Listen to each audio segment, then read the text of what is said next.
Well, hello everybody. Welcome to the show today.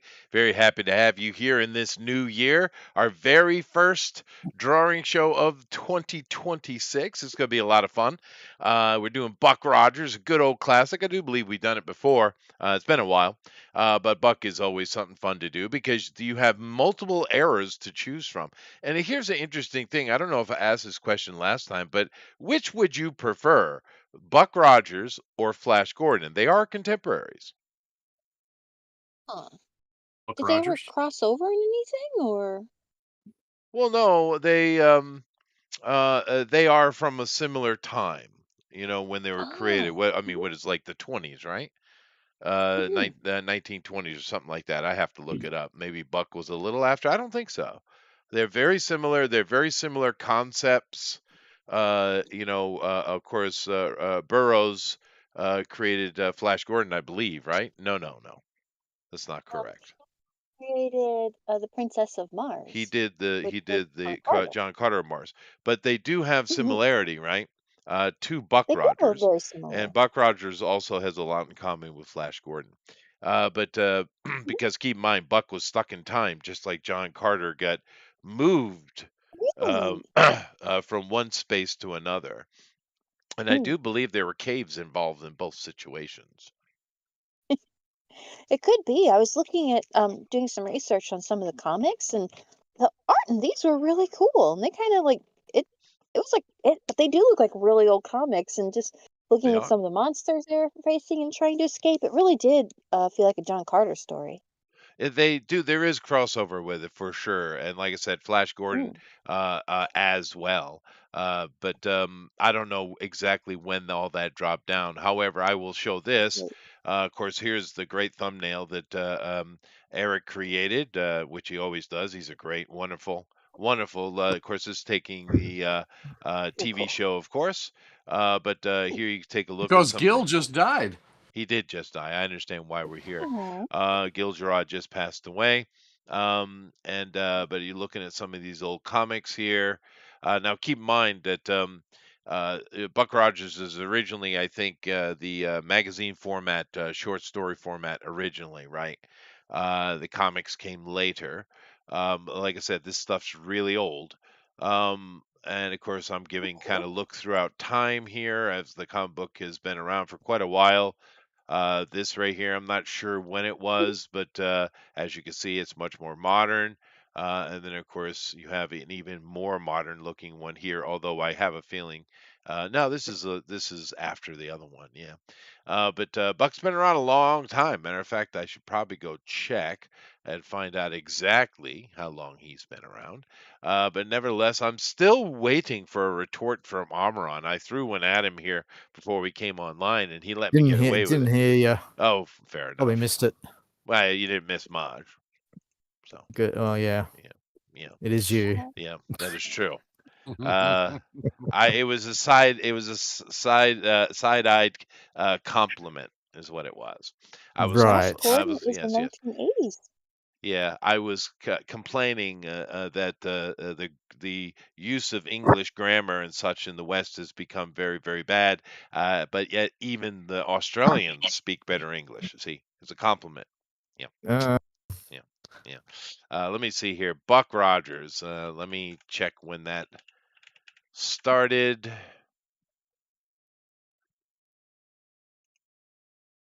No, I'm not It looks like talking about the baseball player. Stop it. Okay. a comic book. Yeah.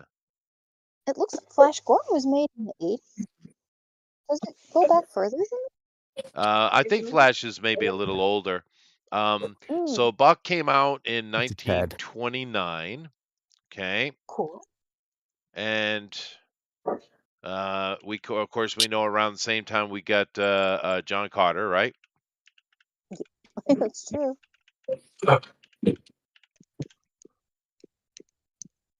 And Flash Gordon was 34. So Buck Rogers is actually before Flash Gordon. That's interesting. I had in my head the opposite. But they are similar times. And then, of course, let me see here. John Carter of Mars. We just did Burroughs not too long ago, but let me just check here. John Carter.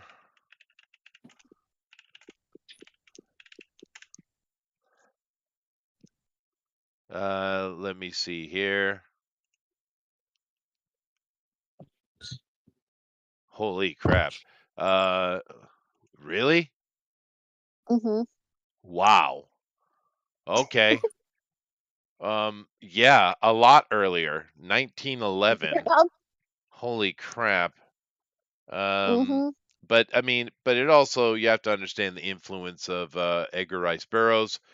That Right. guy, I mean, everyone was eating off him, just like Jules Verne, which is around similar time, right? Jules Verne is you know maybe a decade or two before. Let me check.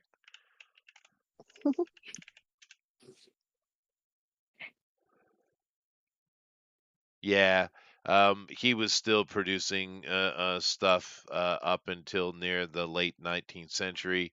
But holy cow, Journey to the Center of the Earth. Anyone want to guess when that classic was written? Hmm. 18 something. Yeah, Maybe Yeah, that's 1850? his time. Yeah, way yeah. earlier than I thought. 1864. That's during the war, dude. Now he's a Mm-hmm. Frenchman, so he don't. What does he care about American civil wars? But that is old, dude.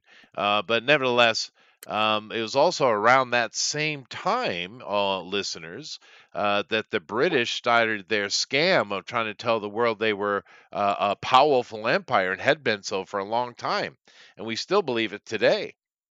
Yeah, talk about propaganda schemes, man. There's been some really good propaganda attempts throughout history, but that British one is definitely up in the top. Goodness gracious. One of your favorites? Well, the British are, for the past couple hundred years, the British have been the onus of so much nonsense on this planet. So much. Right?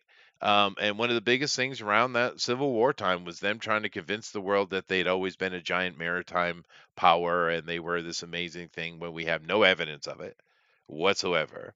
Matter of fact, some of the greatest minds and speakers at the in the world in philosophy and engineering and all kind of things, they didn't even speak English.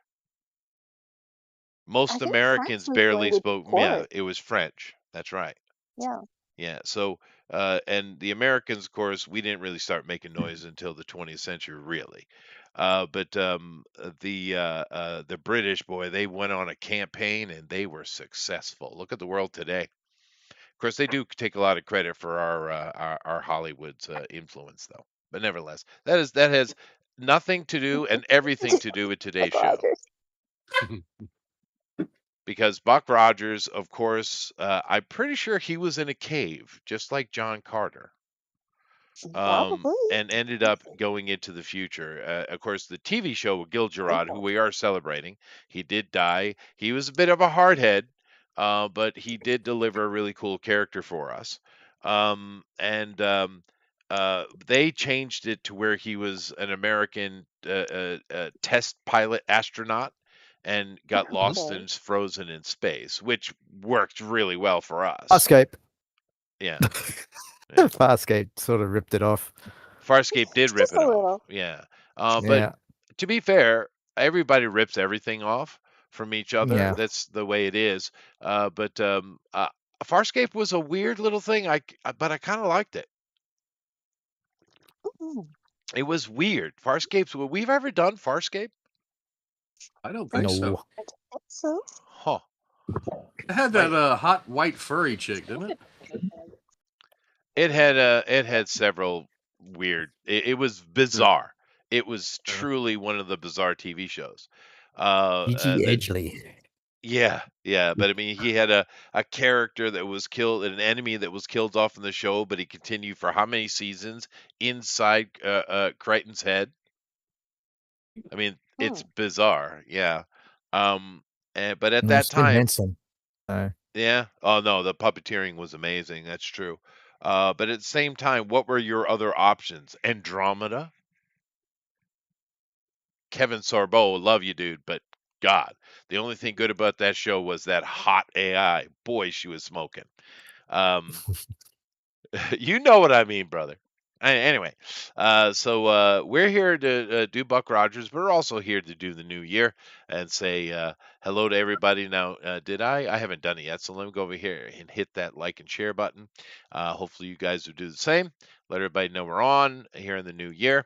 Have ourselves some fun. And let me see. Of course, I got to click on this, which goes over to the Twitters. These are And amazing. there's always something waiting to accost me over here. Okay.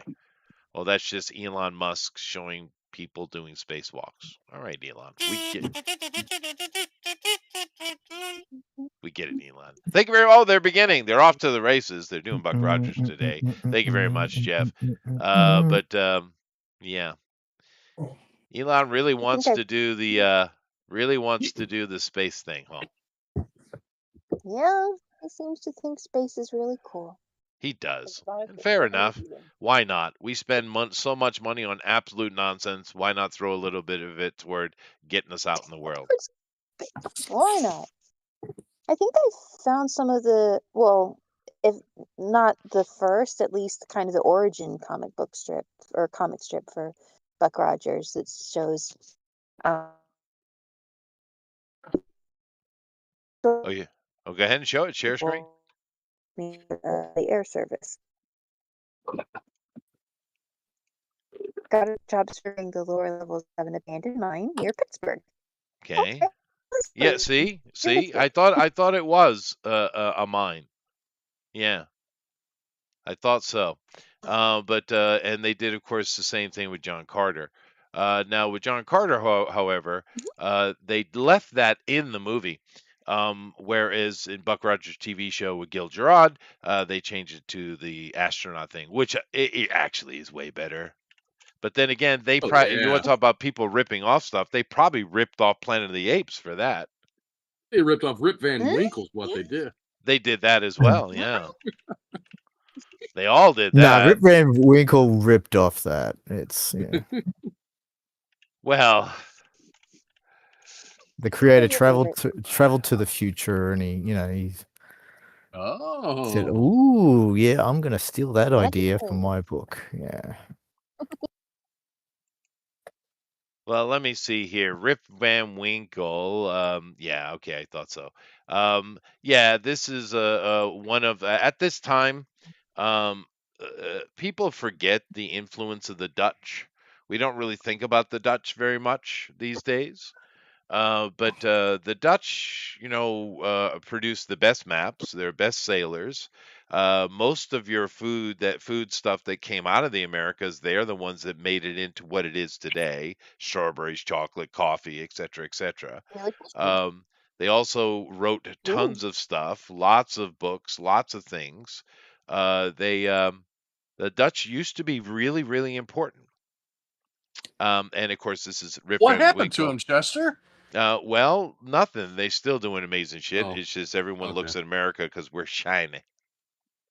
But it's Dutch, Rip Van Winkle, and it was first published by an No, they're just American very author. angry at Trump right now, aren't they?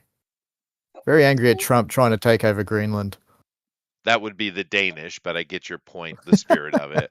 Um, but actually, Rip Van Same diff. Winkle, sure, Same diff. same diff, was taken off an older story, but the first time it was actually published. Of course, Rip Van Winkle is a Dutchman, but it was actually first published by Washington Irving, who is an American, of course.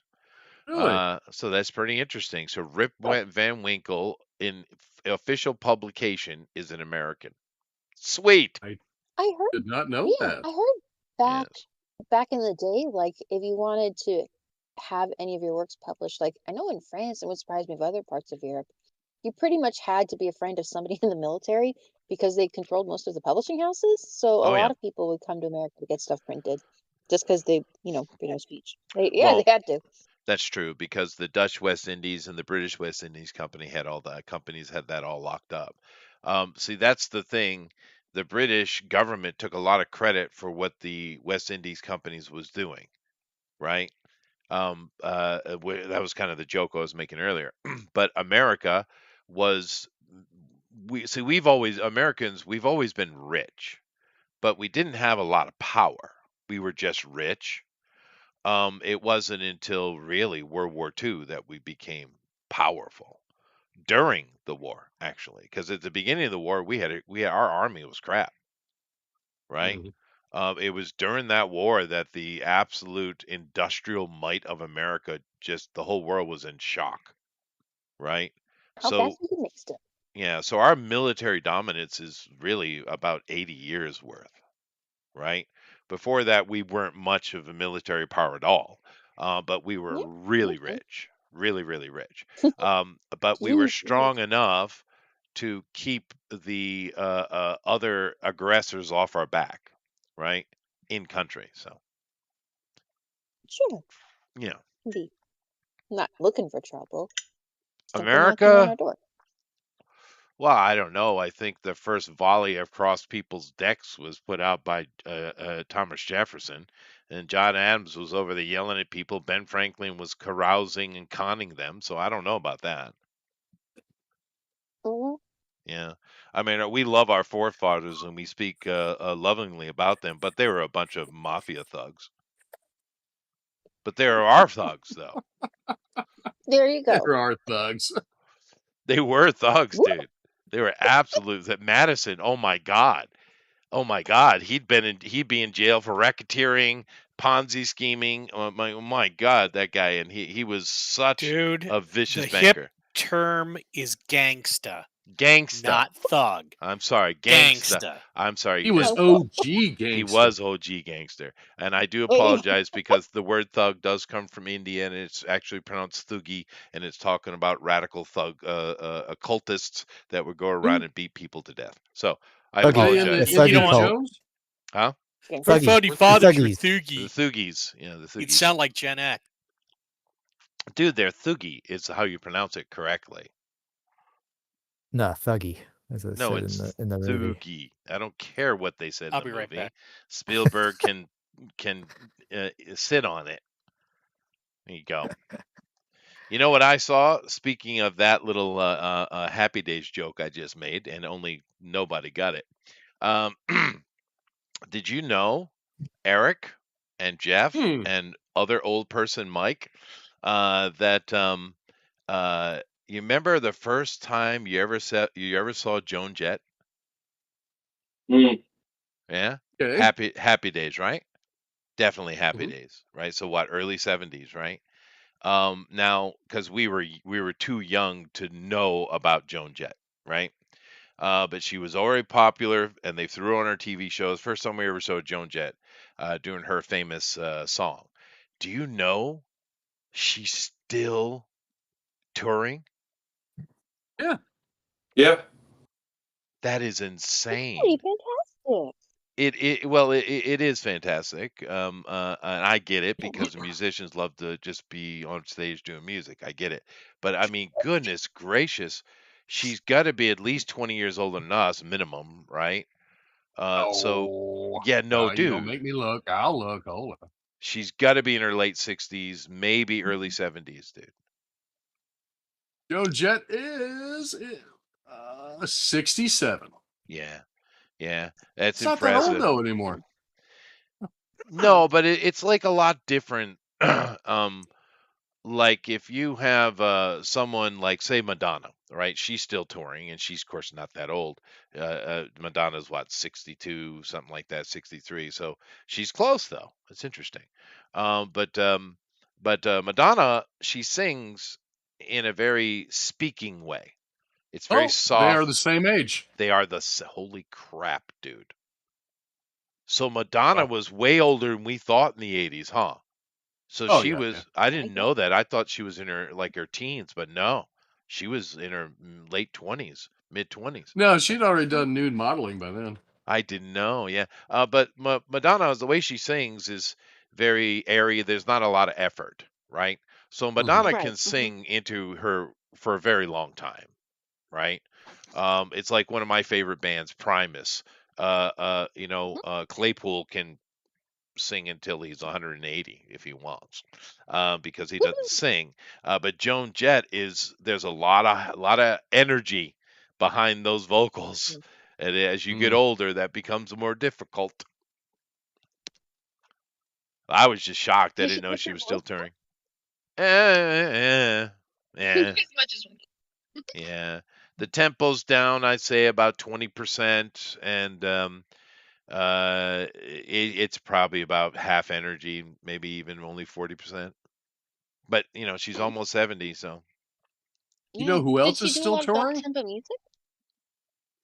I'm sorry, one at a time. Sorry. Oh, go ahead. Go ahead, Amy. Oh, did she do a lot of up tempo music, or was she more a ballad singer? Ooh, Joan Jett? Mm-hmm. I don't really know her She work. is the first rocker chick. Oh, The cool. I don't know if she first. had any ballads. No. I love rock and roll. Dun, dun, dun. Oh, Put another coin, is it? Put another coin in the jukebox, Dime, baby. dime. Put another dime. Oh God, she's old. Put another Yeah, that's dime how in the you know how old jukebox, she is. baby. Ha! Yeah, Joan Jett, man, she was cool. cool.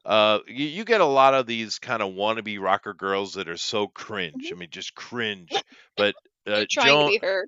they are. But Joan was just that. It's kind of like Lady Gaga trying to convince us she's actually bizarre. It's a big act. They had an ugly Jew girl and they had to figure out what to do with her because she can sing, in fact. And as soon as Yeah. she Okay. gave up the weirdness and put on normal clothes and started singing like she really can, she disappeared. It's a shame, really. It's a shame Yeah. because that girl can sing. And I think she writes. I think she writes her own music. She probably does, but I mean, Hmm. they had a big problem with her, because she's a really good singer. She might be a composer. I don't know, but she's really unattractive. So what do you do with it? And they sold it for a while. They did, but Mhm. they didn't. They weren't able to find a way to sell her like that other ugly Jew girl. What's her name? Because she's a megastar. Um, Barbara Streisand. Oh, Hmm. Yeah, ugly girl. But just Lady absolute. Gaga looks better without all the makeup. Of course she does. But they Yeah. had to do something strange with her because she didn't have a face that would sell, right? Mm.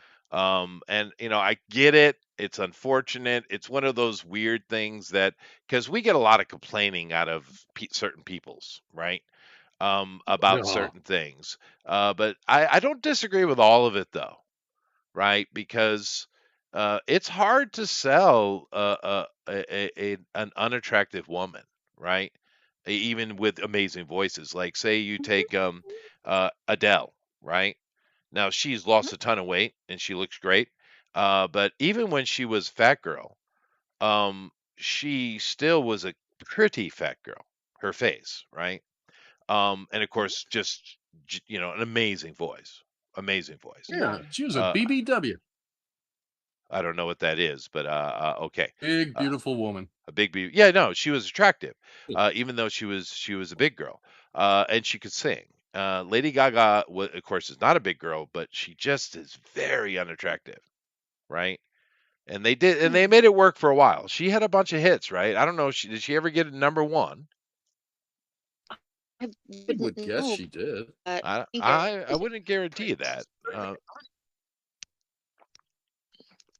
Someone think she check was if she a ever actually hit number one. Damn it, Chester, I'm trying to draw here. I'm not. Fine. Lady Gaga. Oops. That's But my point is, I think it's a shame because she is a yeah. stunning vocalist. Really, really good. It. Yeah. Maybe if she wrote songs that were Like her entire thing was like, I think, trying to be like shocking and terrible. Yeah, Maybe if pop she had crap. written something that was a bit Yeah, more, yeah, yeah, exactly. yeah. Maybe focusing a little bit 5 number ones. it was 5. That's much more than I thought. Number But 2 and number 3. Uh,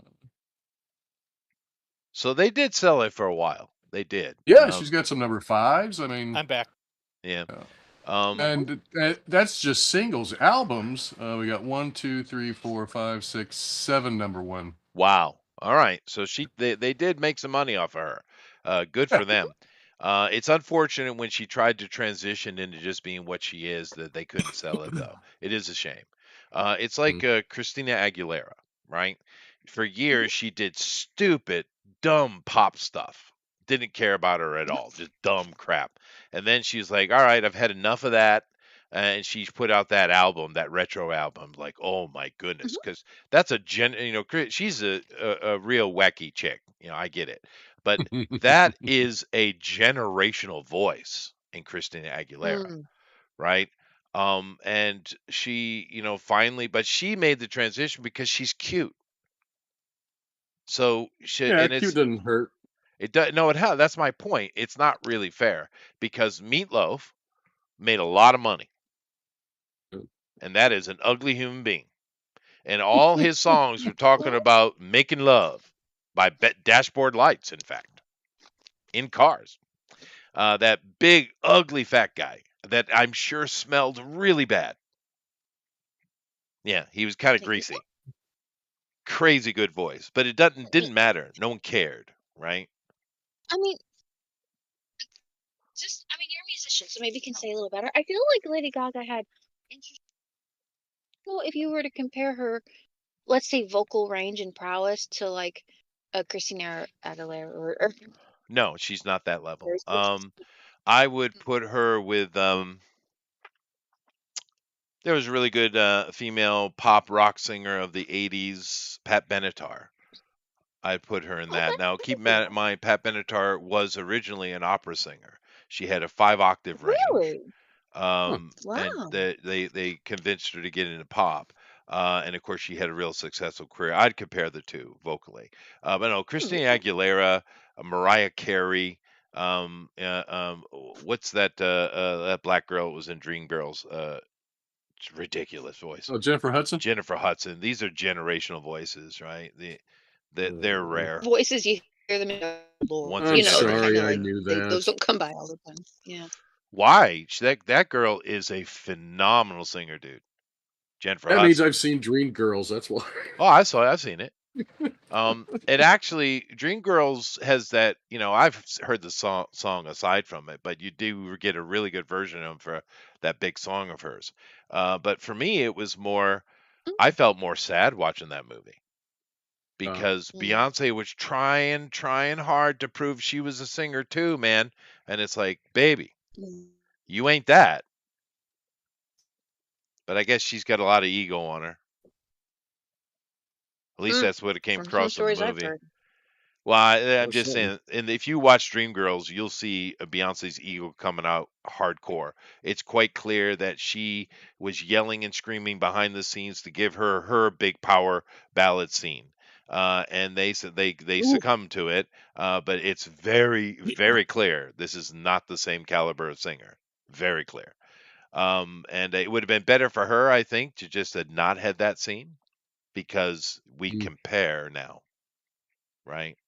Beyonce is an entertainer, I've been told, and it's from her success. She's a pretty good one, but she's not a singer, right? She's a country singer now. Yeah. Oh, that's just mean. But the funny thing about it, her husband, what's her husband's name? Is it Jay-Z? Is that her husband? Yeah, that's it. Jay-Z. Jay-Z, that's her husband. Jay-Z, some ugly dude. I mean, ugly, right? I mean, even Snoop He's no Dogg's Flavor Flav ugly. no, or nor But he's Bootsy. ugly. No, he's not Bootsy Collins. I'd use Bootsy Collins as the reference for that. But the I've never heard a song from him. I could not name a single song from that guy, but he is so much richer than her. It's like it's radically different, right? Mm. And I don't how because I know who Beyonce is. I know there's a song about rings and being put on fingers. I know, right? But I've never heard a Jay-Z song ever. But he is worth like 100 times as much money as her. He's ridiculously rich. Yeah. I don't know how that is, but it is. Jay-Z top song. Have I heard of an album? Let's see. Big Pimpin'. Yeah, no, can't say I've heard of that. Dirt Off Your Shoulders. Yeah, no. 99 Problems. You've probably heard part of that one. Yeah, but that's a cover or a ripoff. That's not his Yeah, original song. Empire State of Mind, which sounds like a ripoff of Billy Billy Joel's song. Joel, it's 100% And is. Yes. Hard Knock Life. That's a ripoff. Uh, That's a Annie ripoff. yeah. So I think it samples Annie. I bet it does. But I think it does. I've never. Now here's an interesting thing. With Jay-Z, I've never heard of a copyright case against him, right? Hmm. So what he's doing is he's sampling things and he's referencing and paying out the dues that he's supposed to, as you should. But yet you get someone like who's the little teen Latino boy that everyone likes? Bruno Mars. Yeah, Bruno Mars. Um, You like him too. oh, I do. But he steals from everyone every song. He's an Oh, absolute more than plagiarist. gay, even. Oh, many times. A lot of Yeah. people like to steal from old Marvin. Poor Yeah. guy, had to kill his daddy. Anyway, His daddy killed him. oh, that's right. I had it backwards. uh, but yeah, no, Bruno, he gets in trouble all the time. We're talking just millions of dollars flushed down toilets, right? Because they just wouldn't reference something, right? Yeah. And they get in all kind of huge trouble. And you get someone like Jay-Z and many other rappers who, Snoop I've seen doing it. Heavy D was even doing it back in the day. They Yeah. sample from a lot of people, but they just mention it. They put it in the album information, and they probably pay out a due, right? Right. It's so much cheaper to do this. But Mhm. Bruno, because Bruno's a writer, he was famous before you even knew his name because he wrote Yeah. the mega hits for Whitney Houston and Mariah Carey and other people. He wrote. He's kind of like Dolly Parton, you know. He's a Um, big boob. no, he's a boob. Oh. Yeah. But I don't get him. I don't get those idiot. He's such an idiot, dude. In that because just reference it and pay the due, man. It's cheaper. It's just cheaper, right? Yeah, him Uh, and was it what's Alan Thicke's son? Whatever. oh, that Uh, was Pharrell. That wasn't Bruno. oh, was it him? Oh, yeah, it was It him and was Pharrell. Yeah, they Pharrell had and they got in trouble with. yeah, but It might see have been that Marvin one. Gaye too. I'd argue against that one though. I think that was a little bit I don't of know. It's the first time I heard it. I knew it. yeah, no, it's several songs that they kind of piece together. And Bruno does this as well. He'll take 2 or 3 songs and glue them together, and he gets away with it most of the time, right? But Yeah. that the Robin Thicke one, yeah, I was dubious about that one. But I get your point. And then it came at the wrong time because right when that woke stuff started, and they were complaining about you're objectifying women. You mean all those women in the video that were objectifying themselves and him? Mm. Yeah, it's so weird. They talk about we have right to have sex with whatever object we choose, but men can't. Such a weird argument. Although he probably is a degenerate. Let's be fair. So how's that? Speaking of songs, maybe you should listen to the Buck Rogers theme song. Ooh, I could do that. I have the technology. Let me go see. Amy, I don't know what I don't happened, know if but you'd get struck though. you stopped displaying for some reason. I don't know if you minimized your window or you did something, but it doesn't matter. I'm going to look for Buck Rogers' theme song. Okay. So, Buck Rogers theme song. There we go.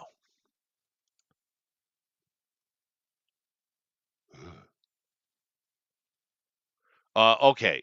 Do I do the TV show or the movie? I'm going to do the movie. I'm going to be Oh, edgy. TV show. What, the No, movie? I'm gonna No do one the even movie. knows what the movie is. There was a movie? Yeah. That's what I'm thinking. Movie. Ooh.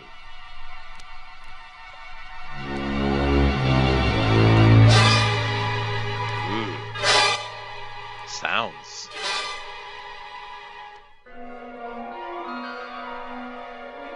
Ooh, very spacey. You guys can hear that, right? Nope. Yeah. Oh, I hear a little bit. Yeah. Doug said, Bootsy Collins and Jay-Z are gorgeous compared to Verdant White. That's fair.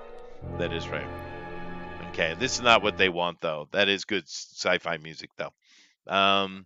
This you want the Stu Phillips one. Dude, that guy did so many freaking theme songs, dude. Yeah, yeah. Yes. I don't need that. I'm good.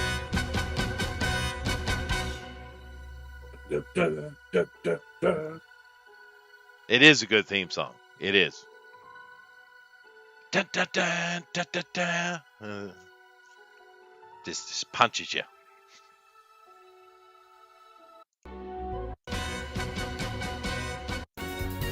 There we go. Yeah. Very, very late 70s, early 80s theme song. Right there. That's what I was thinking. Yeah. A full orchestra, baby. Oh, yeah. Oh, yeah. I can hear Dr. Zayas coming to the rescue as we speak. Nice. Very nice. Very nice. All right. Now, of course, in the TV show, we get more characters than we do in the book, but that's, pretty standard fare, right? And of course, we have Twiggy. Now, was that the first role for that little guy who showed up in the Johnny Depp Willy Wonka movie as the Oompa Loompa? Was that Deep him? Roy. Deep Roy. I think it was the other guy. Another guy who he was in. He was an Ewok eventually. I don't know. Okay, I'll go check it out. But he was a cool character. Of course, we see him being drawn right here. And of course, he would walk around in season 2, I think, with Dr. Zayas, an AI computer on his chest. I love you, Dr. Zayas. Oh, yes. But now that brings up, while I go search this, that brings up a very important question, actually. Because I do believe it's only 2 seasons of Buck Rogers. And yeah, it's only a short-lived series, unfortunately. But then again, Mr. Bean, who is beloved worldwide from Rowan Atkinson, of course. Would you guys like to guess how many episodes there are of Mr. Bean? 8. It's actually 14. It's only a single digit. Yeah, it's 14.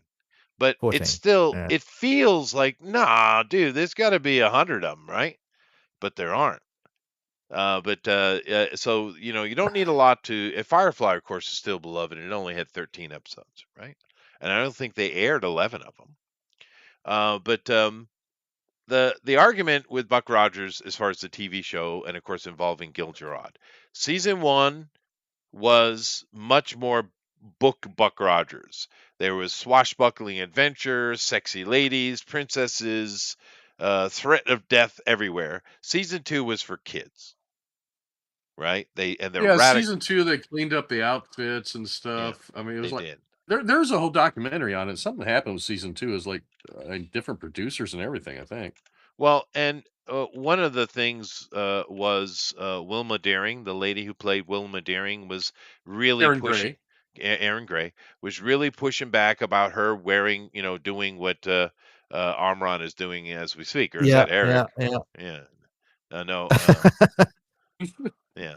But she really pushed back. It's kind of like that the worst actress in Game of Thrones that played Daenerys.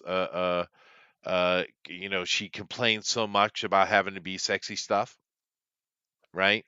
And even though she signed a contract for it, but Aaron Gray was the same. She caused a lot of trouble, and Gil Gerard is such a perfectionist. He caused trouble every day on set, right? Let me see here. But we still watch it regardless. We do, yeah. Let me see here. Oh, here, IMDb. And to be fair, that lady, Erin Gray, Mhm. she was a looker. She was a looker. Oh yeah, even in Silver Spoons. Yep, pretty lady. Now, Tweaky in the suit was Felix Sela. Yeah, and he is. We've Yeah, seen. that's what the name I was Yeah, trying to think of. It was something like that. yeah, we've seen him many, many times, right? So he's in so many things. And of course, his voice was Mel Blanc. Is that the last role he did, I wonder? Huh. Mel I don't Blanc, know. of course, he's famous for Looney Tunes and Bugs Bunny and all that kind of stuff. Um, you also had, I think it was I think it was just season two. Maybe it was both. Tim O'Connor, of course, another good TV actor. A lot of people in the second season enjoyed. I don't know this actor. I recognize his face, but his name is Tom Christopher, but he played Hawk, and that was a popular character from season two, a saving grace, as it were. Now in season one and the movie pilot, by the way, which I was playing the theme to, you had Pamela Hensley. Ho ho ho! You older dudes know who that is. And she played the evil princess, and she played it very well, by the way. Um, oh, dude, I didn't know Wilford Hyde was in that. I totally forgot he was in there. Huh. I'm looking at the IMDb, right? Um, Anthony James played. He did play Varric in that. I didn't know that came over from the movie, though. I guess it did. Huh?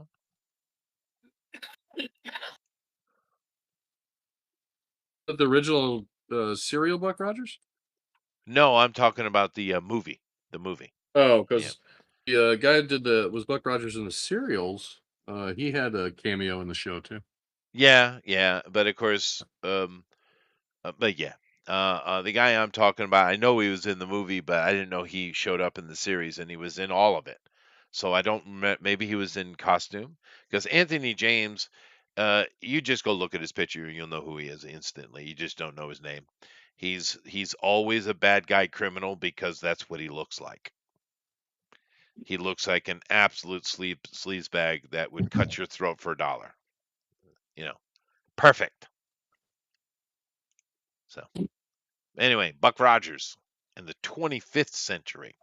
At least they had the wherewithal to push it a little bit back, right? Because one of my favorite shows when I was a kid was Space 1999. They were wrong. Yeah. But then again, original Blade Runner, we're in that age right now. Where's my spaceship? Yeah, it was the flying cars. Well, Yeah, where are they? you can't trust people with flying cars. We can't? No. Why? Oh hell No. no. Oh, I know Anthony James. Okay. Yeah, you know him. It's one of He those wore a character gold actors. mask that covered like Oh, 3/4 of his face and like a that's why. black hoodie. Yeah. That's why. I didn't Okay. recognize him. But no, there are a lot of really great character actors that you don't know the name, but you know the face, right? Chester, But do you really think you could drive a flying car, or you'd trust other people to drive a flying car? oh, I could definitely. I've flown a plane, so I know I could fly a car. Well, of But course you could. But, well, I know. Well, it's just about training, just like with a car. Cars are easy though, to be fair. But we can put, You're gonna have them crashing into people's roofs, killing dude, people. just put in an automatic takeover below a certain altitude ceiling. Easy enough, right? I mean, have fines and penalties for going outside of the virtual laning, just like you do on the road. The Skyway will be jammed. Ugh. Yeah. Well, well, but we do have to think about it because, like I said, I've flown, but I didn't fly like a Cessna or something like that. I flew an ultralight when I was a kid. And of course, in America, ultralights, you don't need a license at all to fly. Oh, geez, how long ago was that? Because those used to be everywhere. Early 80s. Yeah, they Yeah. were everywhere in the 80s. They were fun though, dude. And when you first try to land it, you bounce a lot and your teeth shake. But you get it after a couple times though. It's not hard. But they have these new drone bikes, basically is what they are. And there's one particular, I think it's Italian design. And you can sit in, it pulls the canopy down. It just looks like a little egg, right? And it's got drone propellers, 4 of them. And it doesn't have the longest range yet, but it worked. I've seen it, people demonstrate it many times. It works.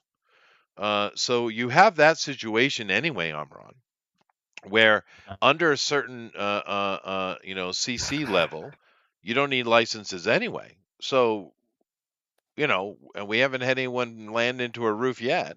Be right back. Oh, fine. Be like that. Although I'm sick of you already. Yeah, I know. Kima doing the Looney Tunes joke of Duck Dodgers in the 26th and a half century. What is it? 24. The 24th and a half century. Yeah, that is Yeah. that is cute. One of my favorite Looney Tune characters, of course, comes out of this. I think he came out of this, and that's Marvin the Martian. Yeah. Yeah. The very first gift my wife ever gave me, it's more than 30 years ago, Kima. She gave me a coin like a Kennedy $50 size coin, right? A big one. And it's a Looney Tunes coin, but it's Marvin the Martian on front and back, right? I keep it in my bag all the time. Very first present she ever gave me. I wonder if she even remembers giving that to me. Probably not. Yeah. Well, I'm even putting Duck Dodgers in Buck Rodgers costume, so it works. I see what you're doing. But that was a joke on Buck Rodgers, right? Oh yeah, totally. Yeah. And it was great. I am going to use my annihilator.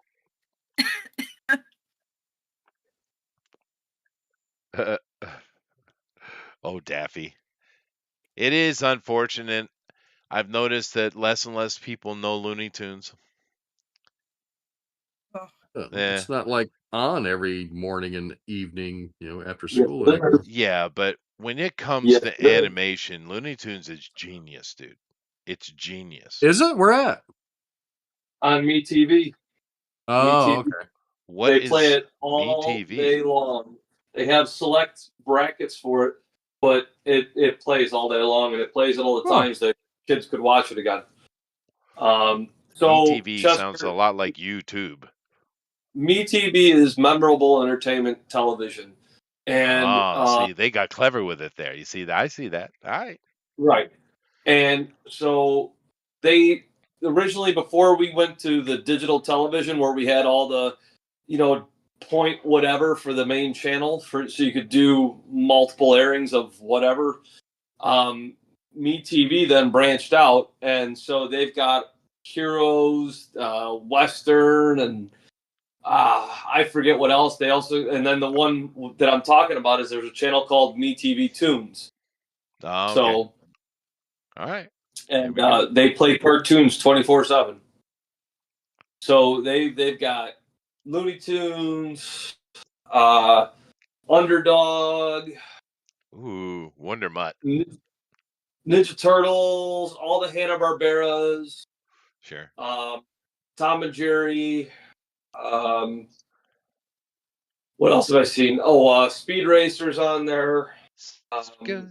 Go Speed Racer, go Speed Racer, go. The one annoying show whose song I can't stand is "Wait Till Your Father Gets Home." Ugh. Oh, wait till your father gets. Wait till your father gets. Wait till your Yeah. father gets home. Yes. Another Tom Bosley Right. gem, but Yeah. they that show was a bit ahead of its time, though, dude. Wait till your father gets home. I can't get past the generic script reading, and I just walk away. I can't do it. Yeah, but I mean, what that show there's was. probably something there. I just can't do it. You know what I mean? Yeah, but what that So show was doing is it was Archie Bunker, really. What was that called? What was Archie Bunker's show called? All in the Family. All in the Family. Yeah, that's what it was. It was just a cartoon take of it, and it's dealing with generational divide, right? And Mhm. in American history, it's not really true, but in modern people's brain, the biggest generational divide we had was between the hippie generation and the World War II generation, right? Yep. That was a pretty big divide in our history, as far as politics and thinking and what's right and what's wrong, right? And of course, All in the Family dealt with this constantly, and so did Wait Till Your Father Gets Home. The kids are hippies, and the parents are, Archie Bunker, right? Traditionalists. That's what it was. It's kind of like Flintstones was a copy of the Honeymooners, right? Yep. So. Yep. But yeah, no, that channel's got all kinds of stuff. I don't know if it's something that you can even pick up where you're at, but Sir, I have I don't technology. know how it works. I'm sure you can go right on the website. It's probably, now that I'm saying it, let me look. Oh, let's see. It's okay. I could definitely find it because Well, I I'll go actually figure it had myself. had a thing that from back in the day was called the IP engineering software. They call them VPNs today. Yeah, no, I know. Yeah, it's called metvtunes.com. Me TV So, Tunes. All right. yep. And you can, they got Super Friends too if you want to really torture yourself. There were a lot of errors in it, but as a kid, I adored that. Hey, me too. I remember when Cartoon Network said that they were gonna air Super Friends. I was all excited, and when I watched it again, I was mortified that I watched it. Yeah, it is bad. It doesn't. It doesn't stand up. Is this what I really watched? Yeah, but we were little, and Yeah, you didn't for us it know. was cool. You didn't know. Luckily we got much better Superman and DC animated Yeah. after, so Yeah. it's all good. But you're correct. And they got rid of the original. I can't remember the boy and the cute little girl character, and the was it Dynomutt or Wondermutt? Wondermutt. And then they replaced them with Jane and Zaina, the Wonder Mhm. Twins. Yeah. Yep. Form of bucket, form of water, something like that. Yeah. And then the bastards over at DC, they rebooted the Wonder Twins here about a decade ago, and of course they woke it up. And Yes, what's they this did. word that Booster taught me? They shipped them, brother and sisters. I What don't are know what these that means. weird ass stuff? These people are weird. And this this has been going on a long time. You remember the band Heart, right? Yeah. With the two sisters, great singers, great band, good, yeah. good music, right? And you had that interviewer come up and ask them a question about one of the sisters about her lover, and she thought it was talking about her boyfriend. So she'd always have Mike's great. I think it was something. His name's Mike or Mark or something like that. And they said, "No, your sister." It pissed them off, and that's where the song Barracuda comes from. Yeah. Oh. Yep. Yeah. Yeah, it was a record exec that decided to, like get some buzz by putting that rumor out. Yeah, Right. but how Boy. is that positive though? It's not. Lesbian incest is not good PR. Well, that just shows you how deep that's always been. Yeah, it You know, does. It's like, what the hell is wrong with you, dude? But it pissed them off, and they created their biggest hit of all time for them. Yeah, but it's For real them. sad. Yeah, for them. But it's over time, it's just not gone away, dude. That thing is stuck to them like glue, and it doesn't make any sense. And that's another one who's still. Those two are still performing, by the way. But they were a pretty good band. The only thing I didn't like coming out of them is they played the gender card too much, in my opinion, because they were always on about how hard it was to fight for women in the business, the record business, and being successful. And it's like, lady, women absolutely dominate music. What are you talking about? There are female mega hits everywhere. There are more female hits than there are male hits. Without question. Stop it. Sorry, it was a rant. But it's true, right? It's so ridiculous. I hate hearing that stuff. There are certain occupations that are dominated by one gender or another, sure. Like nursing is well, mostly women, maybe construction mostly men, right? maybe what they were getting at is, well, what you're saying is factual. Maybe there were performative duties that had to take place if you wanted to be promoted as a star, because you know how that works. Yeah, and Maybe how do that's you what think that would go with Joan Jett or Pat they, Benatar or I'll Madonna? tell Well, you right now. Madonna, I think she'd probably Okay, give it a up to lot, a anything. lot of people. I'll tell you this, Chester. A lot of people are quiet about that stuff, and they don't tell you what they've done to just break through. Well, it might explain a lot of why Ben Affleck As, is popular. It might. You're right. and again, I've talked about this before, but I'm a big fan of professional wrestling. It's a very, very dark setup. That's all I'll tell you. There have been And so, accusations, that is true. Ones that are hard to believe, to you're be honest true. with you. But You want to look up names Pat Patterson and Gerald Briscoe, you'll be mortified what you find. So I would rather not soil my image of Mr. Briscoe. Thank you very much. yeah, so it's always been there. Wherever there's Doesn't matter prominent anyway. power, There's only one true wrestler in history anyway, and his name is Roddy Piper.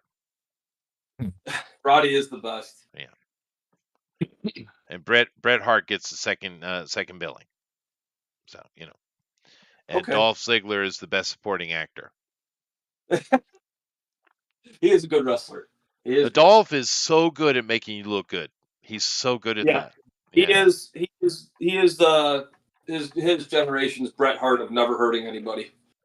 Yeah. And putting the other guy over. And Dustin Rhodes, I guess the son, right? He's also really good at putting people over. He's really good. He's so much better wrestler than you realize. Yeah. You got creeped out by the gimmick of Goldust. He did, but my God, the best match I've ever seen in my life in wrestling was a tag team of all things, and it was Dustin and his brother Cody. This years ago, going against some Samoan tag team. I don't think it was the big guys, but it was one of the family, right?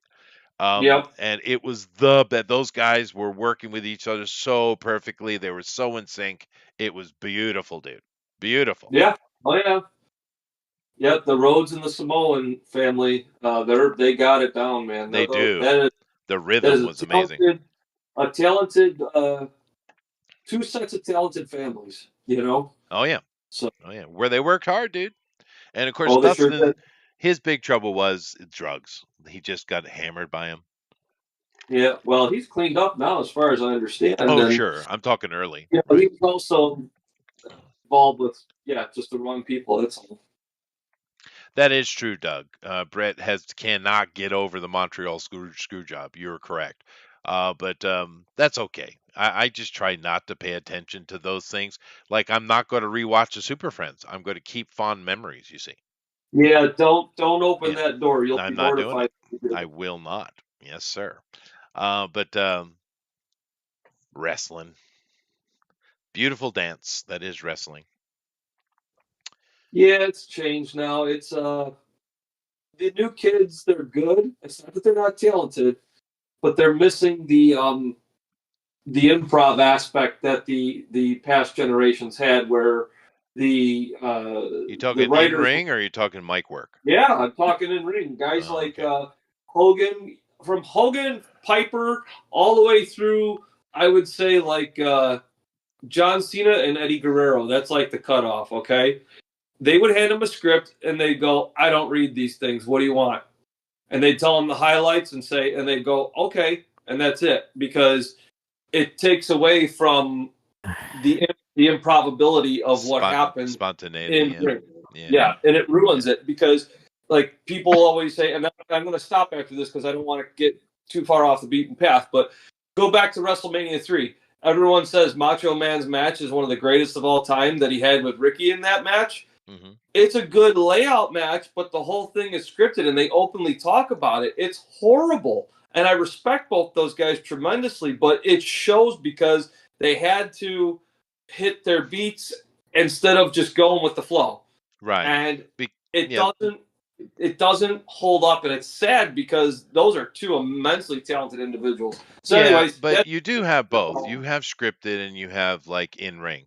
And if you pay attention to wrestling, those guys are communicating constantly, right? oh yeah, well that's the other If you thing. know what you're They looking at, right? show you everything now. Yeah. You know, with But where when we had standard old cameras and old TV boxes, you couldn't tell half that stuff. Now you can. So you know that's it is what it is. yeah.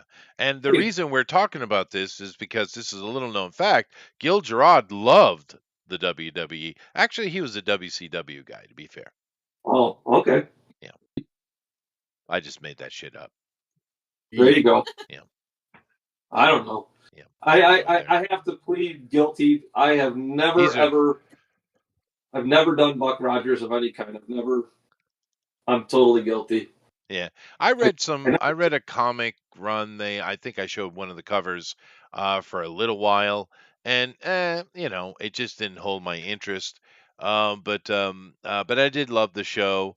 But that's kind of the same thing with John Carter and Flash Gordon. Flash Gordon is probably the one I watched the most of because they had that old black and white serial with what was his name? He had a weird name. Who was the guy that did the old Flash Gordon black and white stuff? Yeah. Buster something? Buster Crab? Is that what you're saying? Yeah, Buster Crabs. Thank you. Yeah. Yep. But I saw all that, and that was good fun. It's actually surprising how much they could do at that period in time, and we're talking like 40s, right?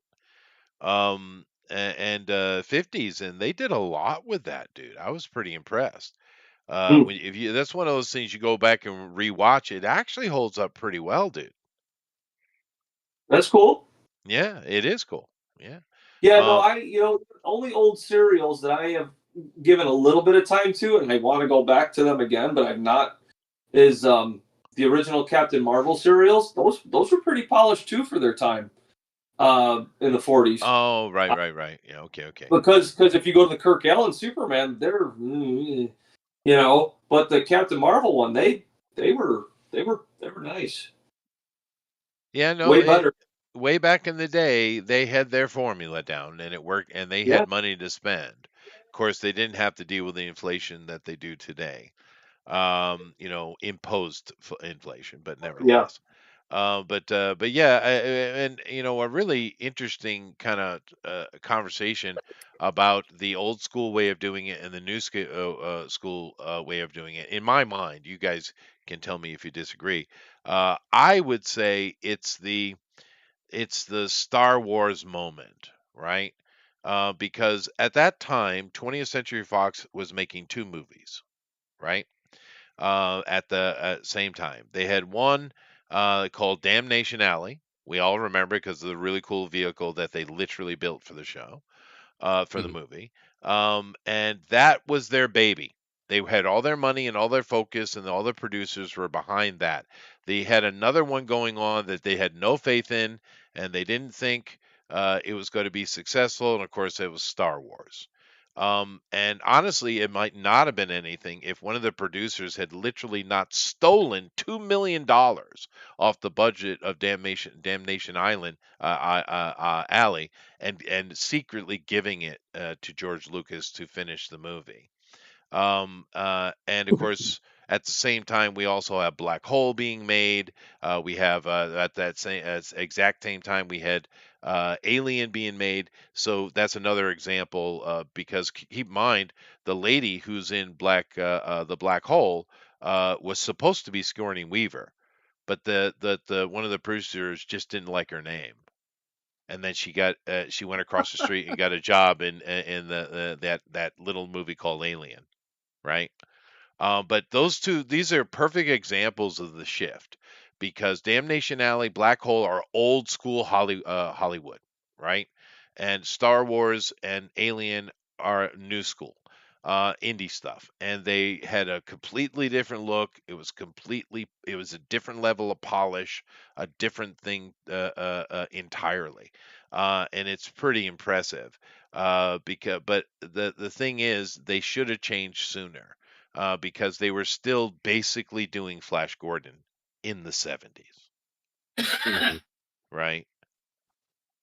They didn't. They were what they kept playing it safe, and of course it cost them, because you might not know this, but Hollywood completely collapsed in the early 70s, and indie took over. But then again, those indie that took over are now the mainstream that have ruined everything. Isn't that weird? Steven Spielberg, the frickin' trailblazer, is ultra woke guy leading the pack. I mean, what the hell is that about?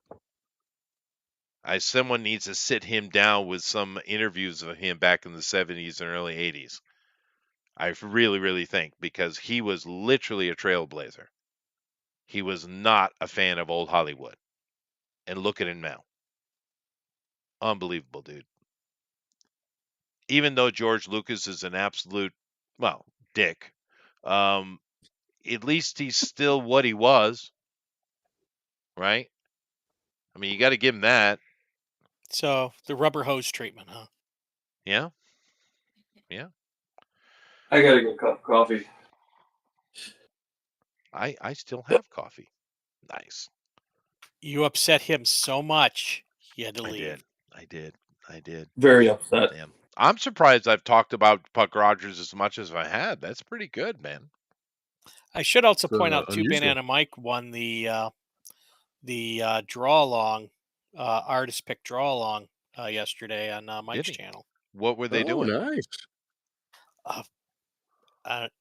Gladiators. I don't even remember. Gladiators? Yeah, just a gladiator character. American gladiators?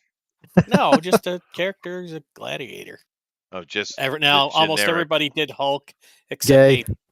Amy. Amy did cute gladiators. Well, neither Amy is not displaying.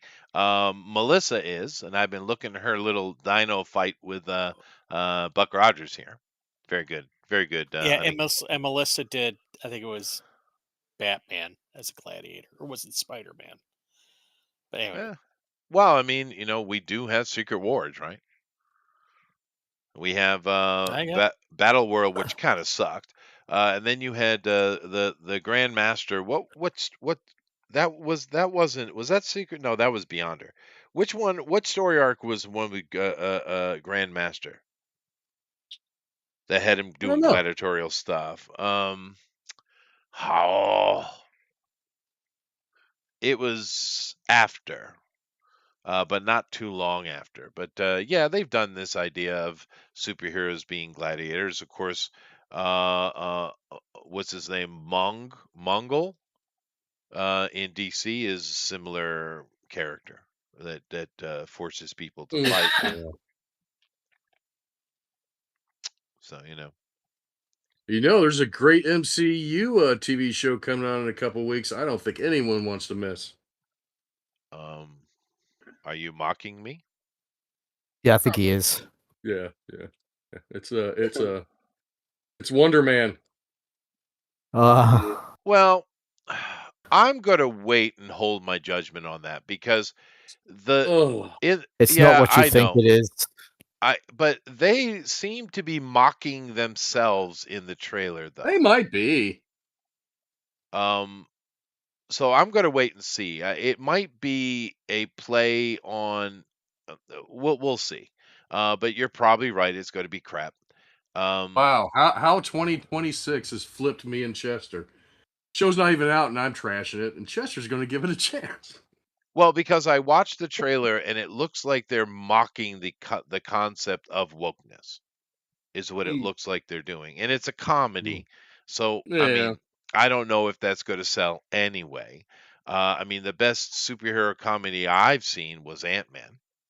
Wonder Man should have been Nathan Fillion. It should have been, and they should have done it a decade or more ago. You're right. Yeah. That's Um, yeah.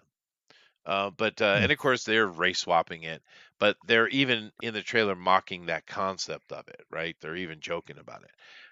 But we'll see. We'll see. I don't have any faith in Disney whatsoever anyway. I do know, which is weird because I thought Paramount owned Star Trek, but it looks like Disney somehow got the rights and they're doing this Starfleet Academy or something. Boy, does that look like a train wreck. Holy. Have you guys seen the trailers on that? No. Yeah, Bam Bia even doing some pretty funny stuff about it. So like that's it was like a Starfleet ship cannot reach warp drive because the crew is too fat. Oh, right. No, the people are joking the hell out of it because it's like I'm pretty sure Disney is somehow behind that, even though it's Paramount. But it's like Paramount. we're okay. Well, wokeness is dying, but we're gonna go out with a bang type of thing because holy crap, dude. And I have to say, Amaran, you have found Miss Erin Gray and her various features quite well, sir. Thank you. You're welcome. And you're being quite respectful there. I like it. Yeah, I it's so like love it's really spandex on Buck Rogers. Yeah, it was. Oh yeah, yeah, yeah. Well, I mean, here's the thing though. I asked the question earlier, but I didn't get responses. Those of you who've seen it, are you season 1 Buck Rogers or season 2? Yes. if I was to rewatch it, I probably would. Yeah, the first season and then the second. Yeah, I can recall the second season being very weird.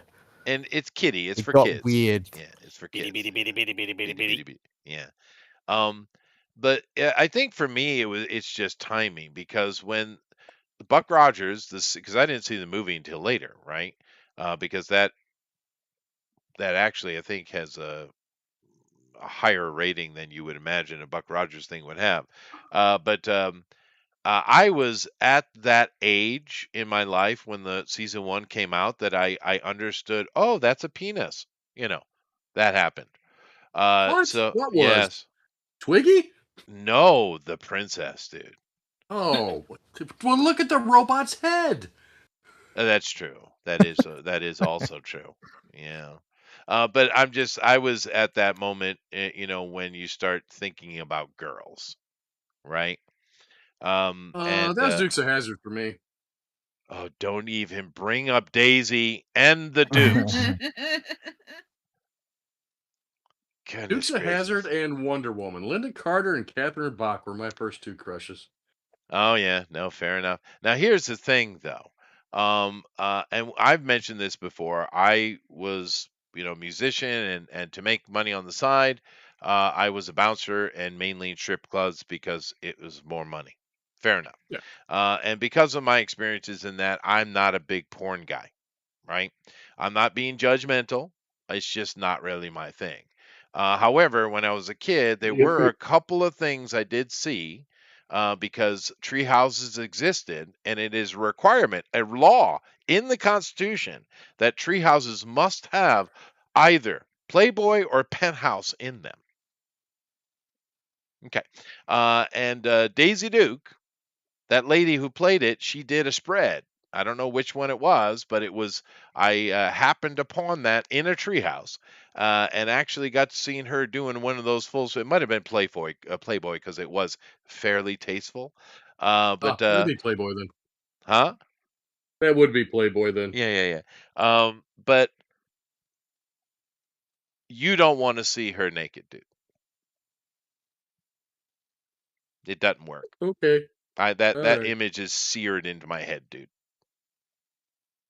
Yeah. She is coming from the age of jungle growth and beefsteaks. I'll leave it at that. Leave it to your imagination, Eric.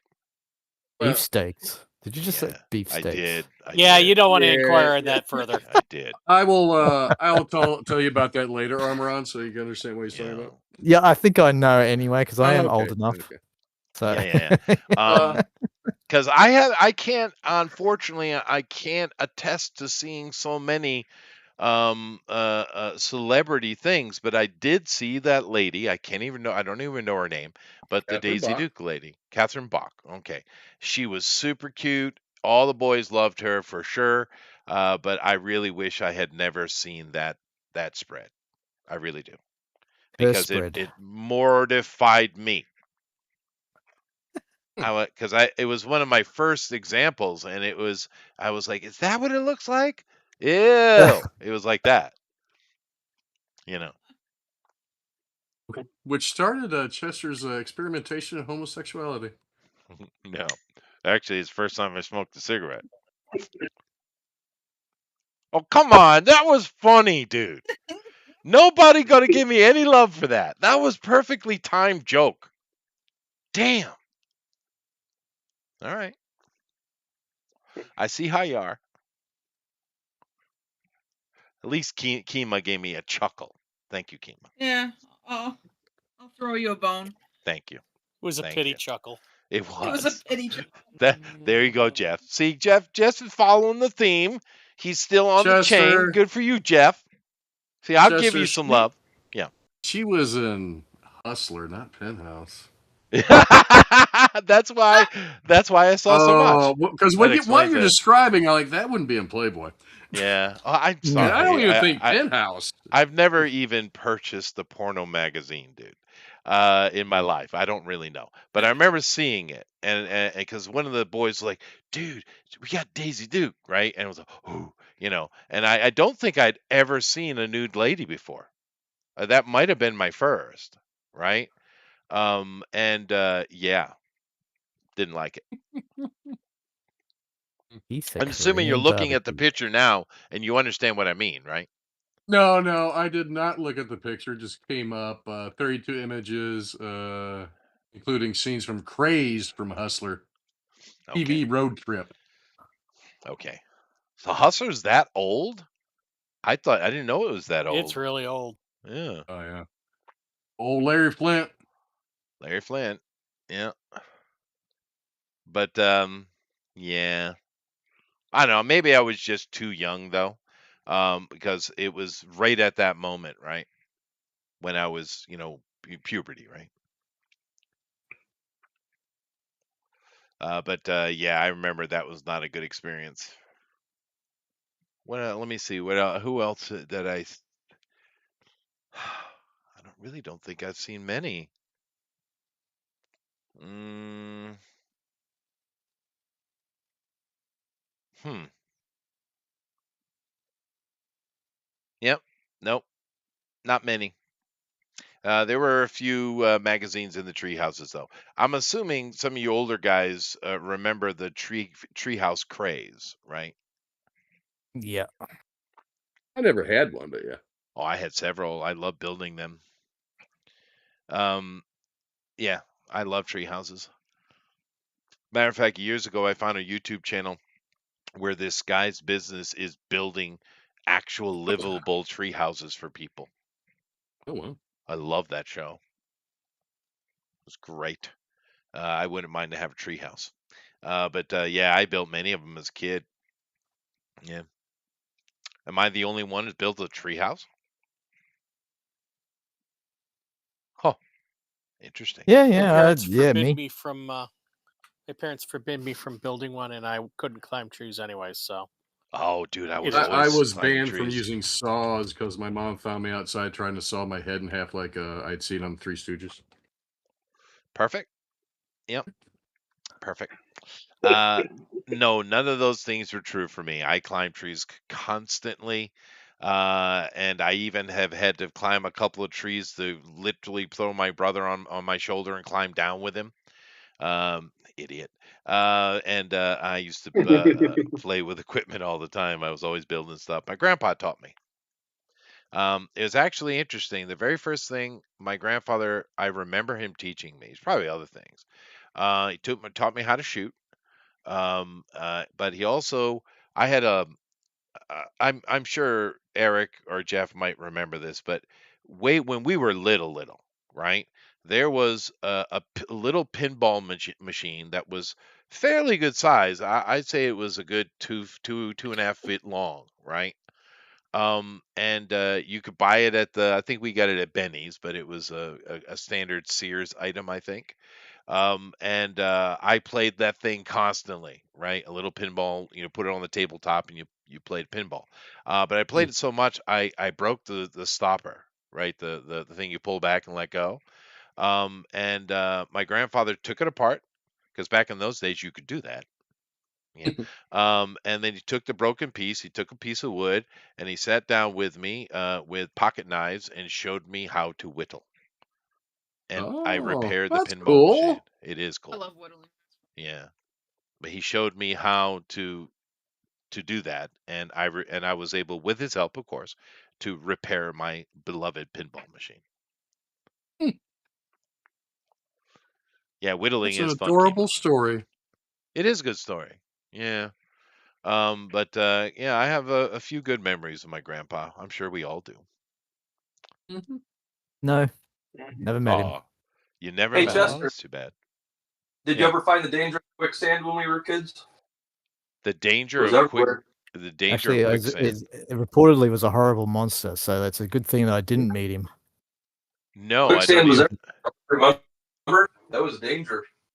I don't recall that. I lived in You don't New remember that England, one? Okay. so you know,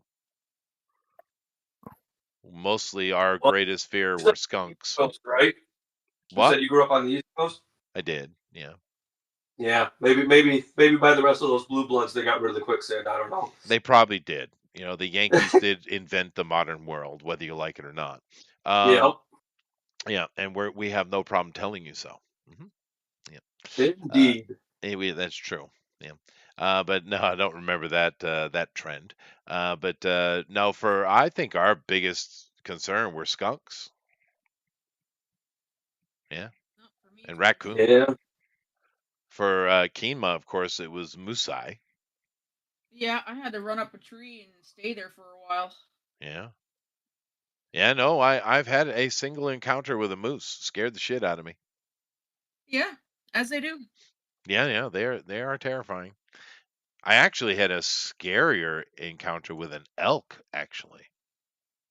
Um, because I was with my friends and we were, where were we? Colorado, or we were somewhere out west, and we were elk hunting. We never done that before. We wanted to go try. We don't have elk on the East Coast, and we rented like a hunting cabin, and we did the whole thing. It was like five of us, and but we were bow hunting. See, we were Oh, very cringy. Yeah. But anyway, saw an elk, and I moved tree to tree, trying to get close, you know, and did all the things I was taught, stay downwind, all that kind of stuff. And I saw it. I got up to the tree. I kind of peeked around, and I know he had turned and he was coming toward my tree, but it was still a distance. So I immediately ducked behind the tree, right? And I had my bow ready, and I was going to kind of try to turn around and take a shot. And as I did that, the frickin' elk had crossed that distance instantly, as if by magic. And when I turned around, that elk, and they're big, by the way. They're Yeah, not moose big, but they're big. big enough. Holy hell, yeah. He's higher. His head's higher than me, right? And I turn around and I'm that literally nose to nose with that elk. We both ran, both of us. Like a cartoon, both of you scream. "Ah!" Dude, that scared the shit out of me, dude. Because it was in my mind, it was an instant. I went back behind the tree, drew the bow, came back, right? That's what is that? A second? 2 seconds? Yeah, And he Yeah. crossed 30 yards like that? Holy crap, dude. that's what moose do too. Scared the hell out of me, dude.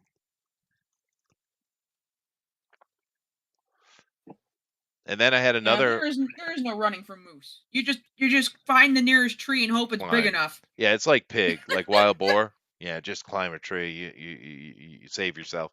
I did have another scary encounter with deer. Once again, I was hunting, so fair enough, right?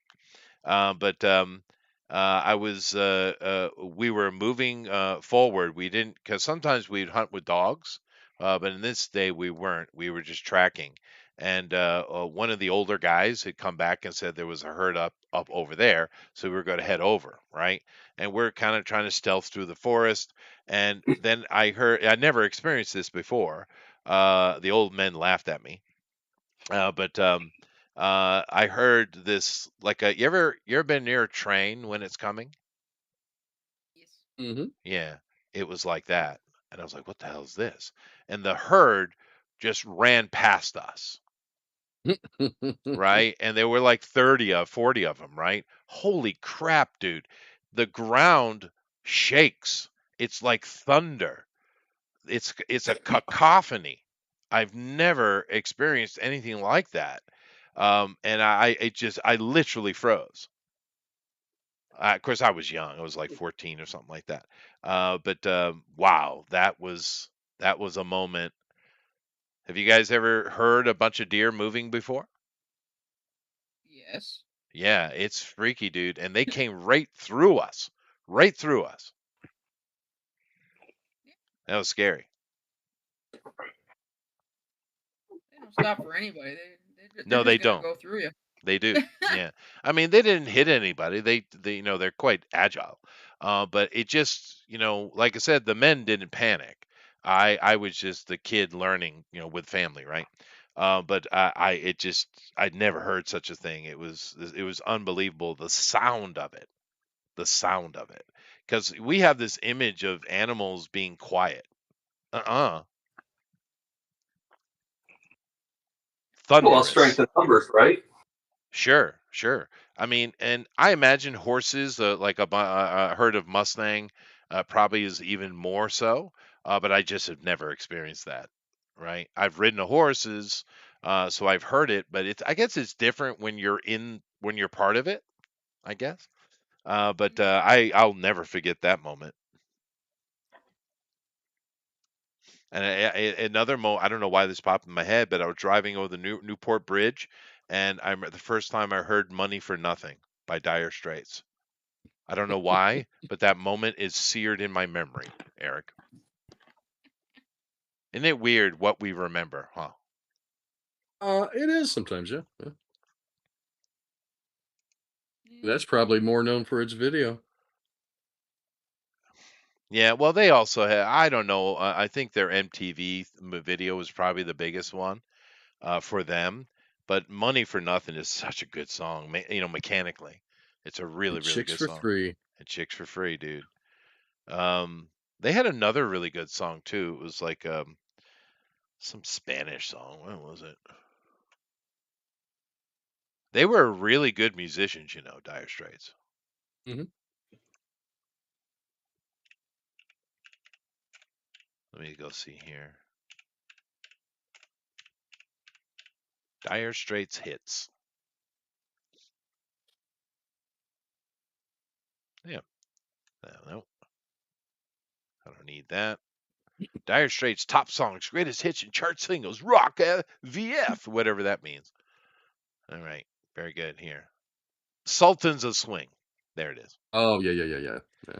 Dude, that mechanically, musically, that song is really high end. It is Yeah, it's in my impressive. head already. As soon as you said it, Chester, it's in my head. Yeah. It just musically, because a lot of bands, pop bands, most people know, right? I could teach you to play you name a standard pop rock song, I could teach you to play it in a day. Freebird. Oh no, that's not standard. Stop it. Let me hold your hand. Stuff Smoke like on the that. water, dude. Shut up. All right. Tiger Wonder Frankenstein. I said standard. Okay. But Stairway to Heaven. Oh. that's not that bad. But Led Zeppelin is another one that comes in this conversation because, sure, they're famous and they have a lot of great music, but musically, those guys are insane. Keep in mind, when their drummer died, it was John Bonham, right? It's stupidly good drummer, maybe the best ever. When he died, they of course want to continue on, so they needed a new drummer, and they hired a little unknown drummer at that time named Phil Collins. But he wasn't good enough for them. He pissed them off because he kept missing the beat or making mistakes, and they kicked him out and found another. That's how serious Led Zeppelin was, right? But there are some bands who are just their musicianship is incredible, and oddly enough, Dire Straits is one of them. The MTV guys. What was that And it got song? Money for Nothing. Money for Nothing. Yeah, holy crap, dude. That song, and it also, I don't know about you guys, but that might have been the first time I ever saw CGI art in that song. Did the Last Starfighter, which came first? That's what I was thinking. I don't know which was first, that or the Last Starfighter. I don't know. But yeah, that song was Probably huge. the Last Starfighter. It might have been. I don't even know when. 1985. Ooh, it's close. 89. Starfighter? No, the Money for Nothing with the CG was 80. I think it was 89 because I just watched some video where they do clips of like the top 50 of somewhere in July of 89. Okay. Yeah. Well, I mean, Yeah. they came out. The song came out in '85, so it would have took time for it to make a video, right? For sure. And the Last Starfighter was absolutely before in '84, and that's kind of weird because the CG in Starfighter is better than the Dire Straits one. Probably bigger budget. I'm sure. But Okay, I'm gonna just interject here because having seen both of them at the same time, I think actually that the Dire Straits song was done on was purposely done geometric that way. Just when looking at it at the time, because we knew that the Starfighter CG looked pretty good, and it so I was think it was pretty good. Yeah. done that way to make it look like it was. Like, I don't know how to say it. It didn't look realistic. It looked like CG, and that's like, ooh, that's really, Yeah, kind of like when you see green text, and you're like, sure. oh, it's green text. That means it's cyber, even though it doesn't really look like that. But Rosa, we didn't look at it in a negative light anyway. For us, it was a new thing. Yeah. Right. We thought it was cool. We were like, oh my gosh. The only thing that I think put us off, Rosa, was Lawnmower Man. Because that was a bit later, and we were like, that's a bit rough. Yeah, it's a bit, no, I can't handle. No, I can't. I don't. Yeah. Two things I don't. I'm not going to read Blood Meridian until I absolutely have to, and I'm not watching Lawnmower Man. Not doing it. That and Eraserhead. Well, first of all, Rosa, you don't need to read Blood Meridian ever. Thank you. I appreciate that. I'm giving you permission not to. So. Thank you, Jesus. I needed a reason to bow out. Yeah. Chester says I don't have to. You don't. Yeah. Yeah, that is a brutal little Western, Blood Meridian. It's just mean-spirited, So, yeah. And they've tried to make that into a movie a few times, boy.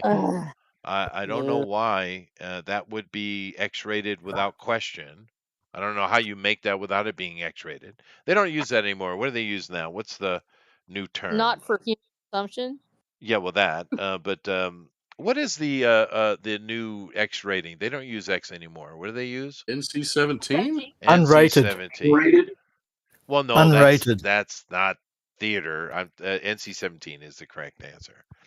Yeah, interesting. No, there is some just flat out unrated stuff because they don't want to give it an X.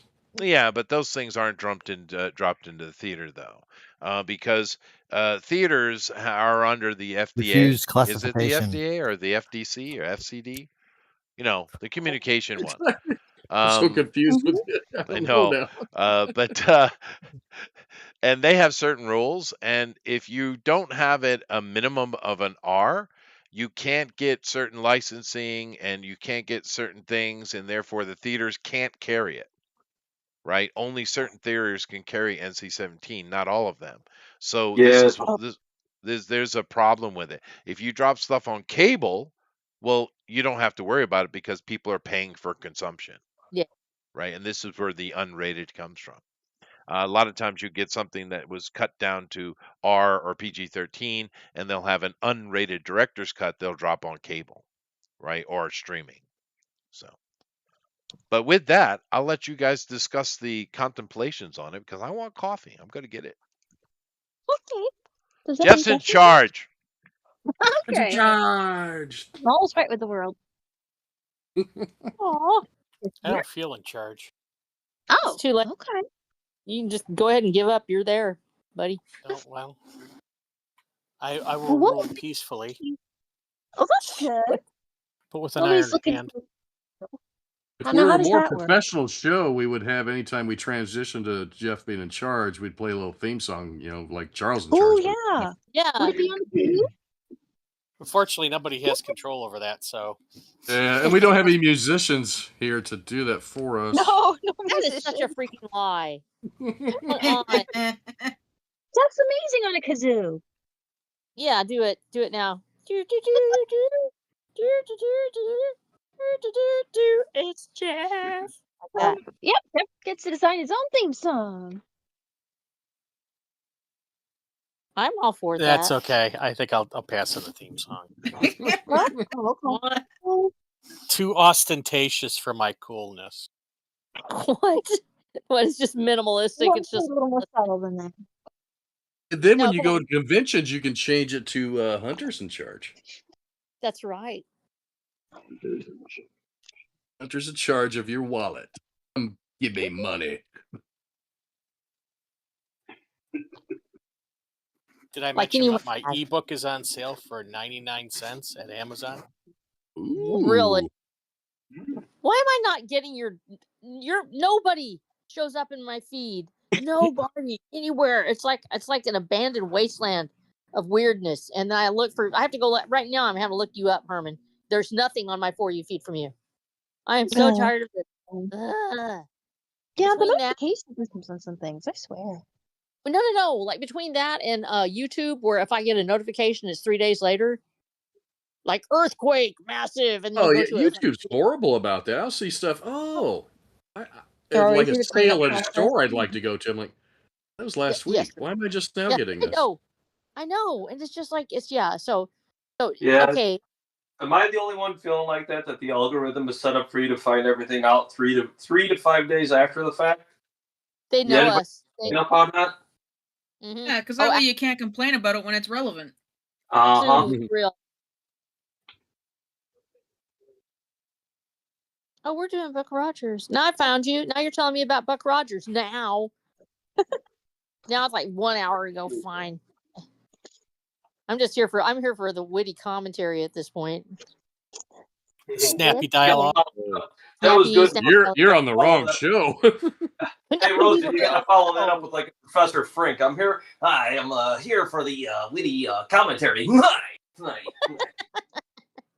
Yeah, you do that. You do that for me because I can't do that voice. I don't know why. Oh my god. My gosh. No, I thought it was armor on, and then I saw he turned into a girl on his. I'm like, what happened here? That's okay. Yeah. Nothing, anything wrong with that armor on. It's okay. He's transitioning this year. Well, he's that one right there has the hotness going on. I'm not gonna lie. It's been a long process for him. He's finally ready. Oh, poor little guy. Never thought I'd see the day. And then I have Kima right over there, and I saw Kima, and I'm like, oh, I know she has something to say about everything that's going on. Not really. No, Kima, should we go ahead and buy Greenland? Should we do it? No. Okay, fine. Kinma said no. Trump, you can stop now. Just gonna yell from my house from the front porch and see what he says. What I heard was yes, we should buy Greenland. What? Oh, people are so excited over here.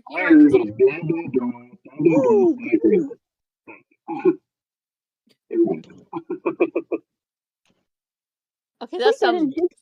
Sounds like Jason butt dialed us or something. I know it. That sounds scary. Oh my gosh. No, everybody in Texas is all excited now. They're like, "Hey, we're gonna go work in the oil fields in Greenland." You know, it's like that. They're all packing up their bags. We're gonna be going anytime now. Oh They yeah. already have plenty of oil fields, don't they? Well, yeah, but there's always more. Now we got Venezuela. We can Oh just go well, there. it'd be cooler up there in Greenland. Probably it'd be a It would nicer be. oil field to work. Yeah. Yeah. Now you don't want that kind of cool. You don't Trust me, want Oh, that. yeah. kind of- You don't want that kind of cool. That's way too cool We're for getting me. another 2 inches of that cool tomorrow morning.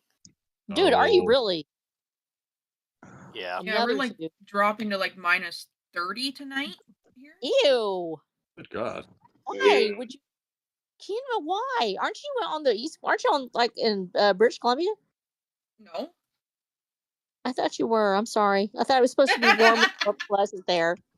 No, I'm in the dumb shit area of the country. Otherwise known as Ontario. Oh yeah, it gets cold up there, sweetheart. Did somebody tell you that? Did they tell you that it gets cold in Ontario because it's kind of cold? I was gonna say that, but I didn't want to go Yeah, there. it's sort of a little bit nippy. It's just a tad chilly. Are you fucking kidding? That's shorts weather. What are you talking about? What? Let's crack open a beer and go play some hockey in your shorts. Well, yeah. Okay. How brutal are you? Have you ever played field hockey? Yes. I love you so much right now. I played rugby as well. Did you really? But rugby doesn't have a stick. That's the whole point. Who needs a stick when you can hit people? Well, you can hit people with the stick, and it's even better. It's like yeah, but you get a penalty for that. I want to be on the field, not in the box. No, but the swoosh sound when he goes, and then you smack somebody else. That's worth it. That's worth the penalty. It's like sweet, sweet music, except it's just and it makes that noise, and then it hits all it's out satisfying. But in hockey, I'm the goalie, so I can't really hit people because I get ejected from the game at that point. Yeah, you would. You would. Okay. All right. I mean, I got suspended for a year for punching someone in the face with my blocker. Dude, really? Yeah. Really? Do you want to tell this story? Let it out. Come on. It was a tournament. We were in a tournament, and it was near the end of the game, and this chick got really pissed off and hit me over the neck with her stick and broke it and actually sliced me open. Oh my so God. I got up, turned around, and uppercut her in the face of the blocker. Yay, Kinma. Yeah, it hurt a lot. Why have we not had hockey night on here? Why have we not had dang it. What was the You could draw like the Mighty Ducks cartoon. Yeah. No. The one that had Paul Newman in it and those brothers. I don't know. If you all do not know what I'm talking about, I'm gonna do myself in. It had Paul Newman in it. It was a hockey movie. Oh, a movie. You're talking about like Slapshot. Yeah, you're talking about the brothers. Yeah. How come we've never done a Slapshot night? How come we've not done a Slapshot night? I don't know. Can anyone give me a reason? Do a sport. Maybe we could do like a sports team. So everybody There aren't can any characters with breasts in it that Armor can draw. That's right. That's right. Well, actually, there is. There's the one that sleeps with Paul Newman. Yeah, there's the one. Okay, so there's one. Hold on. And there's his wife.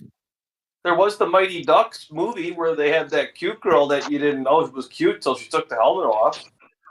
Yeah, really. So Armand would be okay. Yeah, I just won't be on the show because I'm Australian. We don't do hockey here. I know you do rugby, but you could do if you allowed us this one thing, just this one thing, Armand.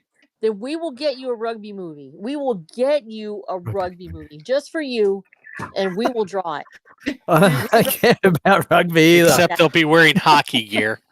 No, we're wearing hockey gear. Uh, No, the very best movie in the world that's ever been about hockey is Slapshot. I know Mighty Ducks is cute. I'm on mile for that. I'll give you that. I love Slap. Slapshot is the absolute Slapshot best is movie. fun. The fact only it's actually sports true movies house- in Australia was like it was a life-saving movie. Like there's a competition called Coolangatta Gold, where they have Oh, like really? competitions of competing lifesavers doing like swimming events and all that shit. There was a movie Oh. about that, and oh yeah, and Nicole Kidman's first movie, BMX. BMX really? Bandits. I do love that movie. Oh God, that's a guilty pleasure movie right there. She was a cutie. Yeah, I But was what about- actually. She had the afro going, yeah, the ginger did. afro. Yeah, but actually, I was making my coffee. I put the water on the boil, and I went to the toilet, of course. And as I sat there, After I it was said, "Welcome, Chester." hi. I started thinking about Sandra Bullock. Oh, And you did now. I did, which is kind of weird because I've probably only seen 3 of her movies. But I was thinking to myself, if they did a reboot of Buck Rogers in the '90s, which they should have done, she Yeah. would have been a pretty good Wilma Deering. Oh yeah. Yeah, she's a cutie, and she comes across as a nice lady. I don't know if she is, but she came across that way. But does she have many movies? I know I saw Speed, and it was great that she was in there because she She has doesn't heaps stop. of movies. Well, I know Demolition that Man. one because she talks constantly with her bubbly attitude, which is great because we better to not let Keanu speak at all. Yeah. I was on a And- date and saw a movie called Miss Congeniality, Oh, which God. is actually kind of fun. Yeah. And then I It's a saw, comedy. It's gonna fly. yeah, and then I saw, I think Gravity is the name of it, and that wasn't very good at all. That was pretty bad. She did Aw. Demolition Man too. Oh yeah, she Yeah, did. that was probably the best. What one was that? Demolition Man. No, you're right. Demolition. You really I have matched not- his meat. Yeah. He really licked his ass. I have Licked never his seen. ass. Yeah. You haven't seen Demolition Man? I have. Yeah. No, I have not. I have not. Watch it. You have Oh, to my go and Lord. watch it after the show. Yeah, you have yeah, to go, I'll- out, yeah. go How and have get you a lived copy of this the show long? and watch it. And not seen sorry. Demolition Man, Rosa. Yeah, no, I'm Rosa. sorry. No, I'm- you need I to failed. watch Demolition Man. Okay, Yeah. fine. I will because I have not. Okay, did that? What was that? It was like the '90s. So we're talking about like the mid '90s, early '90s. Yep. So Yep. I was busy doing a thing called momming. Yeah. It's like I well, literally Mhm. broke right, all I the get time. I it. had But no, Wesley Snipes, Sylvester Stallone, Sandra Bullock, the little weird guy from Adam Sandler's crew, and a couple other pretty famous character actors. It's just one of those lightning in a bottle moments. Yeah, it's a great movie. Yeah. all right. Then I got to go watch it. Yeah, it's dang way it. better than it should be. It's go one to of those Taco Bell. movies. And the guys over at Red Letter Media have the naked plastic dummy of Sylvester Stallone they had in the Yeah. ice. Oh God. They actually Oh, own that prop. Yeah. Really? It's not the screen used one though. It's the one from Planet Hollywood that used Oh, to is hang it? at the, Is in it? the entrance Is of it? Planet Yeah. Hollywood. Yeah. It's still funny as hell, dude. That is good. I actually did some of the original. I was just in the stage band, but I did some of the original Planet Hollywood tours. We went around, and you had people like Arnold and Sylvester and Jackie Chan showed up. And they get on stage promoting it when that business was still opening, right, around the Oh, world. yeah. Yeah, that was pretty fun.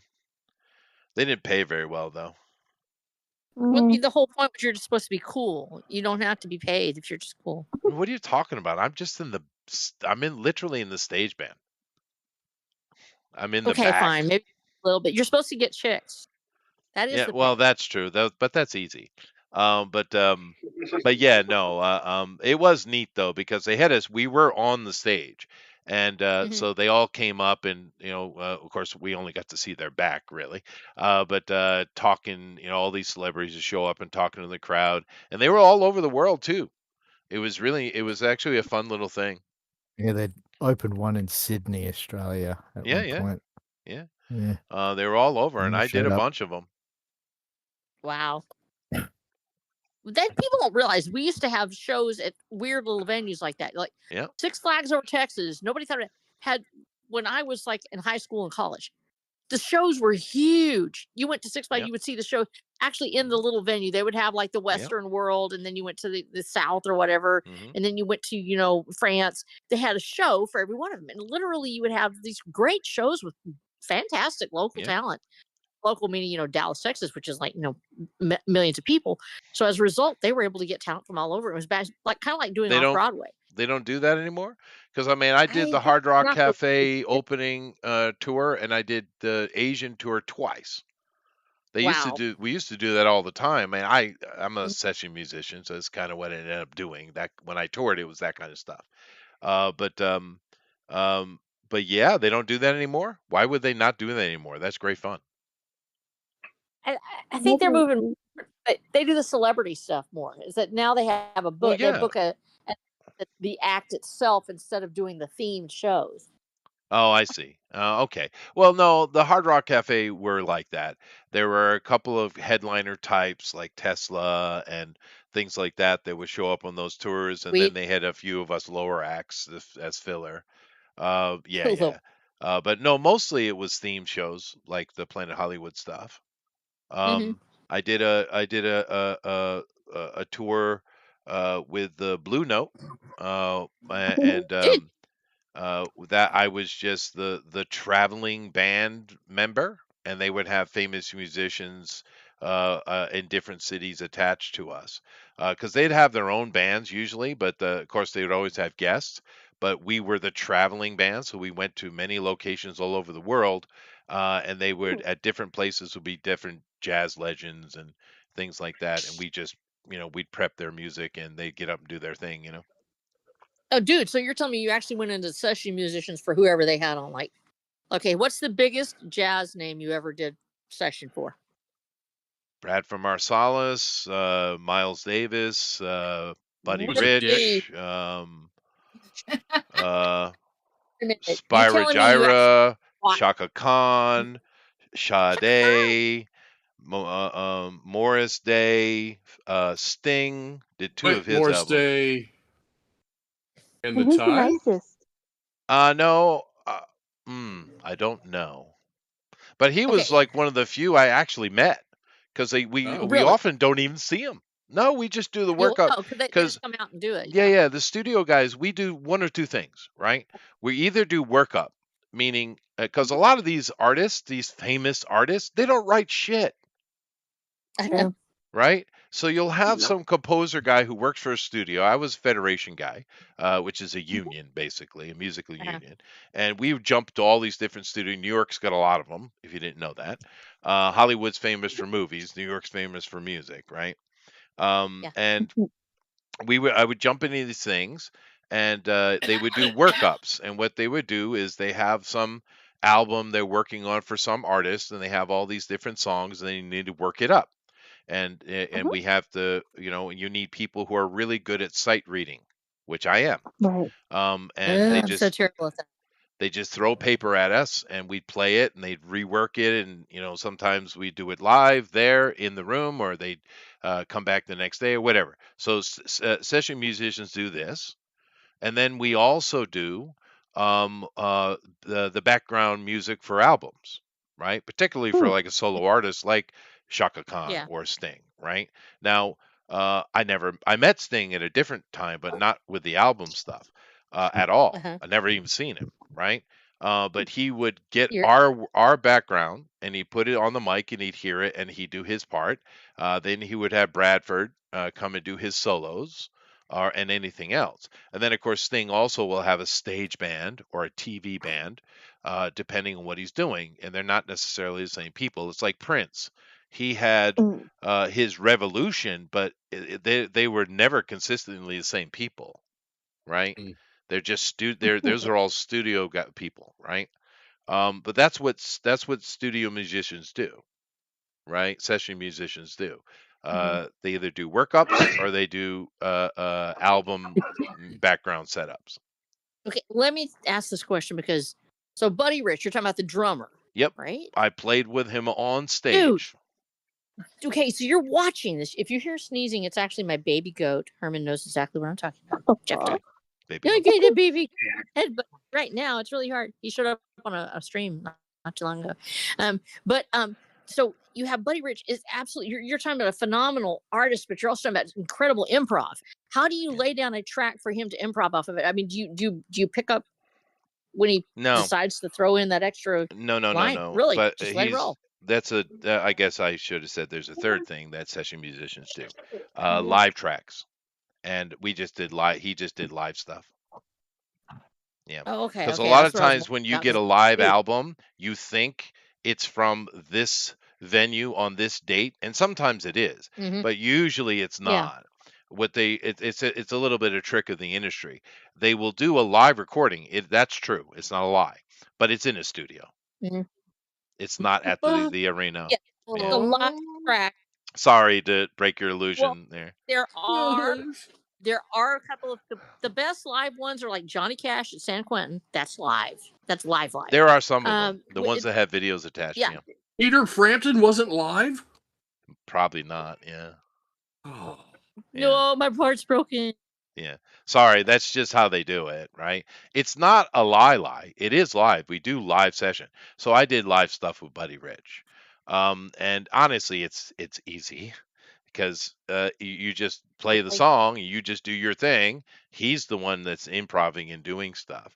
Now, sometimes I would do a solo on something. I'm a saxophone player. But Yeah. usually not. A lot of times these artists will have guest celebrity instrumental soloists, right? Like Absolutely. with Sting, he has Branford Marsalis, Mhm. who is an amazing saxophone player, absolutely amazing. Yeah. And of course, his brother on trumpet, Winfred, is also an amazing musician. Yeah. But Oh yeah, that's the one. The other one. It's Winford yeah, Marsalis. yeah, I never met him though. I've met Bradford several times. But Sweet. But yeah, no, I did a lot of that stuff. And like I said, it sounds cool and it is cool, but I'm just the session musician though, right? Where it's like a job. It's not like, going out and trying to become a superstar. It's not the same thing, right? It's just a job, Yeah. right? But I did a lot of tour stuff because when you see those kind of tours, especially the variety type that you're talking about, they usually use session musicians for that. Because Yeah.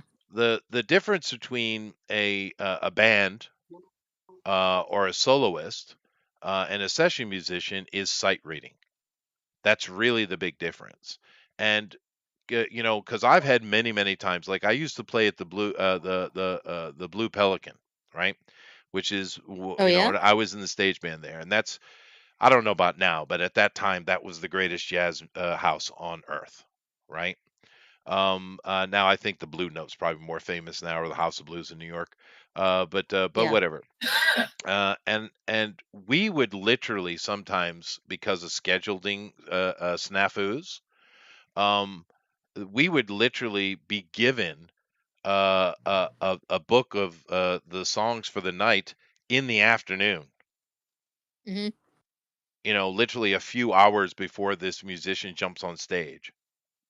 Yeah. No sound checks, no practice, no nothing, right? But as a session musician, you have to be able to do that, right? Or you're not going to be See, able to keep your job. that's what's so absolutely brutal to me, because I'm not.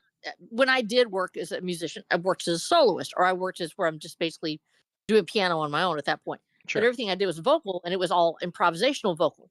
Yeah, So but vocals literally- are way easier than instruments, though. Oh, dude, yeah. Well, yeah, it depends on who you're with. Fortunately for me, we were doing live tracks. We usually cut one or two tracks. It would be done in one take. It'd be all the way from the beginning of it with everybody laying down. So there wasn't anybody on separate tracks. It was the band in the room. That you're talking about that live. Yeah. So that was live. And then there was a couple of times I actually did it on stage. And I said, believe it or not, a couple of them, I've sold, in the tens of thousands, big deal. I never made any money because I was doing it with my brother. So, big deal. But it's when you're doing it live like that, it is the rawness of the sound that actually gets it. When you're doing session work, it has to be perfect. And I've Yep. never been able to do backup singers. It's the same thing. Backup has a certain beat to it. You're not going to improv that. You may have a breakout solo on somebody that's doing something special, but backup singing, you're absolutely the accompaniment for the soloist. As a result, you've got to be doing it according to what they got written down. Oh yeah. So props we to have anybody that's singers. able to do. Yeah, we have singers in the studio, of course. Yeah, they are session musicians. Yeah, with us. Yeah, 100%. Wow. But yeah, no, it's just the job. But like I did a live set in Carnegie. I was part of that stage band. Sweet. With I think it was Dionne Warwick. Oh, Yeah, That's she's flush notes there. she's so boring though, dude. Really? Oh, Really? God. did she tell you your future? No, but Yeah. she was boring as hell. But because the way it works is, at least in New York, because that's most of my experience, you have the Federation of Musicians, right? And it's a union, Mhm. right? And they have an office in New York, right? And you go to that office, and on the board they'll have gigs, right? And okay. basically we kind of just pass them around and share them amongst each other, right? So you might Mhm. get a gig where, okay, you're going to go over here and work on with this studio on this album, whatever's going on with it, or maybe there's a gig where you're going to go to the Upper East Side and do a bar mitzvah, Ooh. right? I You mean, don't know which one. it's eclectic. You don't know what you're going to end up doing. So I work for all the studios at one time or another, but it's through the Federation, right? Is how we did it. It was great because you it's a kind of unofficial, but you have like ranking, right? Yeah. And it's not about ego, it's about who can do that thing, right? It's actually pretty professional. I don't know how other unions work, but this one, at least when I was there, was very professional. And some people are better at other things, and they'll get that gig that they're better at because they should, right? But Yeah. that's how it worked, and so I was all over the place. You never know 1 week or 1 month to another where you were working. Sometimes you pick up a gig like you're working on an album, whether you're doing the workup on it or the background or both. It could take up your time for 2-3 months maybe, right? But then again, when you do the full workup on an album at that time, they were paying 12 grand to the musicians. So, and, I know for modern people, maybe that doesn't sound like a lot of money, but in the 80s, dude, Dude, yeah, that was a ton. that was really good. And I'll be right back. I have And those Jews in their bar mitzvahs, they pay pretty well.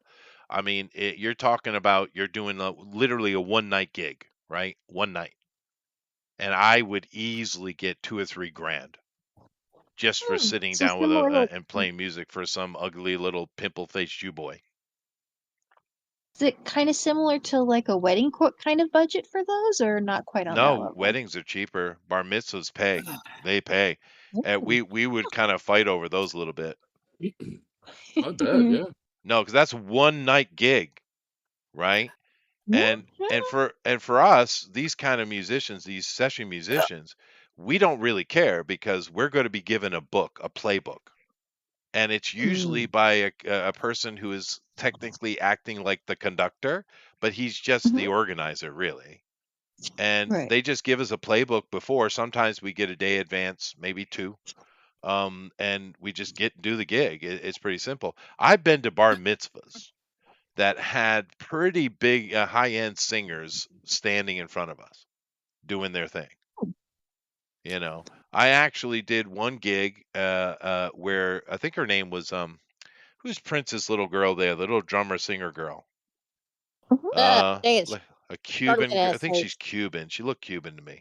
Charlene or something like that. No. Vanity? No, not Vanity. It's Sheena Easton. Sheena E. Yeah. That's what. Sheena Yeah, E. Yeah, that was it. Thank you. Cute Sheila thing. She's a cute girl. And she literally did a bar mitzvah with us backing her. Dude. And yeah, that was pretty cool. You know what? I don't think Prince gets enough love, honestly. After Prince? that, yeah, Prince. He I needs a lot respect more. him. I respect him, but I would never into Prince. But I do respect the hell out of him. He's a true musician, and he actually loved his fans. I mean, he was a Oh. real dude. He was. He really did. Never Hey, met I've him got to though. go, guys. I've got a visitor, but I love you guys. I will try to join back in later. Thank you for Oh. letting me crash your party. I love All you. right, bye, Rosa. Thank you.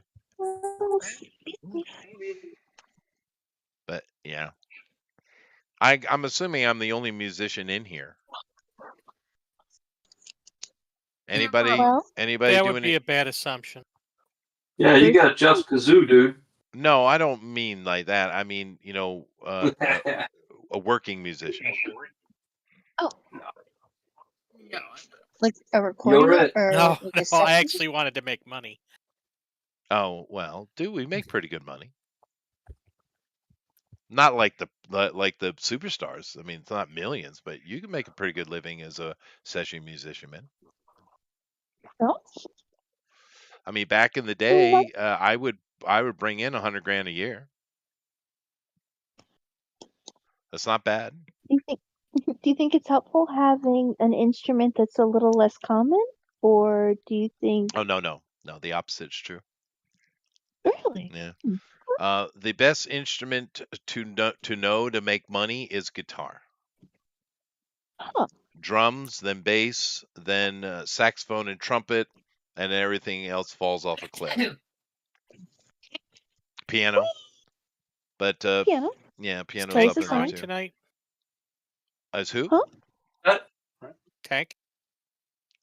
Hey? Is Tank here? Oh, there he is. Hi, Tank. I didn't even know Good Tank evening was to all here. you magnificent bastards and bastards. Yes. I've been given Jeff? secrets of the industry out, Tank. I'm going to be Hey, Jeff, I am assassinated now. drawing. Sorry What was to it again? interrupt, Chester. Oh, no. I am drawing, but I'm on paper tonight, so I'm not. That's why I'm not displaying. I don't have a Oh, canvas. I figured you were drawing, but I Are you- didn't know. so- Are Tank you was drawing, Tank. Tank?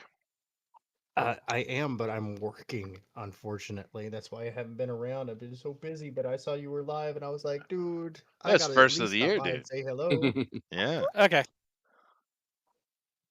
But I am drawing, some space opera, Exciting. shenanigans. So I mean, Well, it's on theme. as you should, sir. As you should. But I have not drawn in so long. interesting. Now actually, one of the better gigs to get as a session musician though is with the studios, meaning the movie studios. Oh, yeah. And I never got to Sounds do good. any of that. Those guys that work up all the stuff for all the movies and TV show theme songs and soundtracks, those guys make steady good money. Steady good money. They're relaxed because sometimes as a like You could have myself, been a saxophone player in for Yeah. Miami Vice. you could have. I have a No, dude, my those guys make solid money, dude, and they always have a job, right? yeah my friend's dad. He works. He plays for several composers on movie stuff. He plays the cello. Yeah, yeah, it's good And money, he dude. also his regular steady gig is he plays for the Los Angeles Philharmonic. Oh, And hey, there you go. he's There you go. Well, he's it's got a LA, so nice there's a minus house, to that, but that's okay. right? Well, hey, I mean he's got a nice house up in the hills. Yeah, no, they make good money, dude. Yeah. It is the I don't know what you would call it, but it is the you hit the jackpot if you can get one of those gigs and don't screw it up. Yeah. Yeah. Yeah, because I've had some really good years, but then I've had years that I really had to rely on, especially when I was trying to do the circuit, where I really had to rely on my bouncing money, you know? Yeah. Oh, Yeah, yeah. but those dudes, those guys that get in there, like if you could get on, like be part of, say, I know this is a bit dated, but like the Lawrence Welk Band or Benny Goodman or the Tonight Show Band or those kind of things, man, Hmm. those guys are on easy street, dude. Oh yeah. Yeah. Not a bad gig if you can get it. No, I know right? people that just they're studio musicians, and your favorite rock album, they're probably on it. That kind of deal. Yeah, Like a lot of the albums, that's not the band. No, it's not. No, it's not. It's a session band. Yeah, Yeah. 100%. And especially like I was talking about with live stuff. Those most all of that is session bands, just doing live with the musician in a controlled environment. That's the whole point, right? Yeah. Yeah. So, Those are the bastards that have the real talent, the real skills. I mean, those are the genuine article right there. Everyone else is just a pretty face. So sometimes you've been in more movies than you've worked in music with.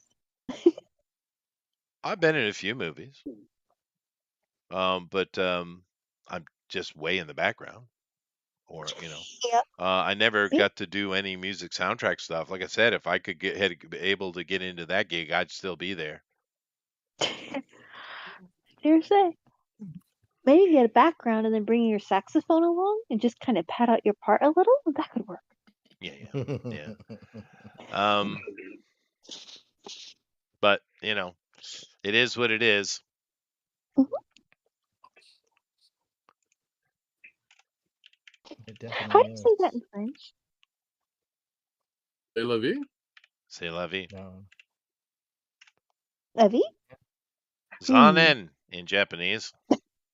Okay. Yeah.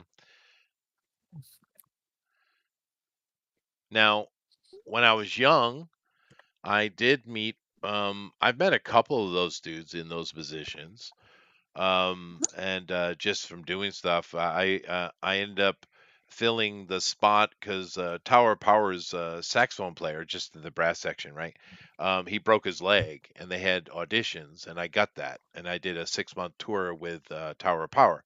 I know you don't know who they are, but they're a really cool fusion band. But nevertheless, and whilst doing that, we were doing a gig in New York. It was actually midway through the tour, which is weird. But we were there, and they had some guest musicians come up and play with them, and one of those was Lenny Pickett. And I did speak to him extensively backstage because we play the same instrument. But if you don't know who Lenny Pickett is, he's that ridiculously amazing saxophone player from Saturday Night Live band. Ooh, You've heard him. nice. You've heard him before. Every one of you have heard it before. That just screeching, gorgeous saxophone player, Lenny Pickett. So I did meet him, and that's a dude that, I mean, how long was he with them? I don't know. And of course, he was with Tara Parr as well for a time, but that was before I was involved with them. But then he got on the Saturday Night Live stuff. But that what a go! I mean, I don't know. Is he still there? I mean, No music's idea. one of those things you just kind of get better at, so probably, maybe. I have no idea Only if if he's people still do there. the way they want them to. Yeah, let me go. Let me check here. I think the better question be, is he still alive, since he's probably around our age, Chester? No, he's older than we are. He's our Oh, parents' well, age. then, yeah, definitely. Yeah. No, he's still around. I just checked him. Oh, good. And he 10 years he was with Saturday Night Live. Yeah. Wow. Yeah. And he was a Tower of Power before that. And he's worth $10 million. Damn. But does he have his own island? Well, neither do I. You guys keep going on about the island. It's not an island, it's a mountain. You brought it up. With That's a fair. fertility shrine, so I mean that's hard to I beat. told you I couldn't afford the island. Keep you just rubbing salt in the wound, Mike. Did Epstein outbid you on it? Chester, just be glad I'm not near your pistachios. That's all. That's fair. No one touched my pistachios.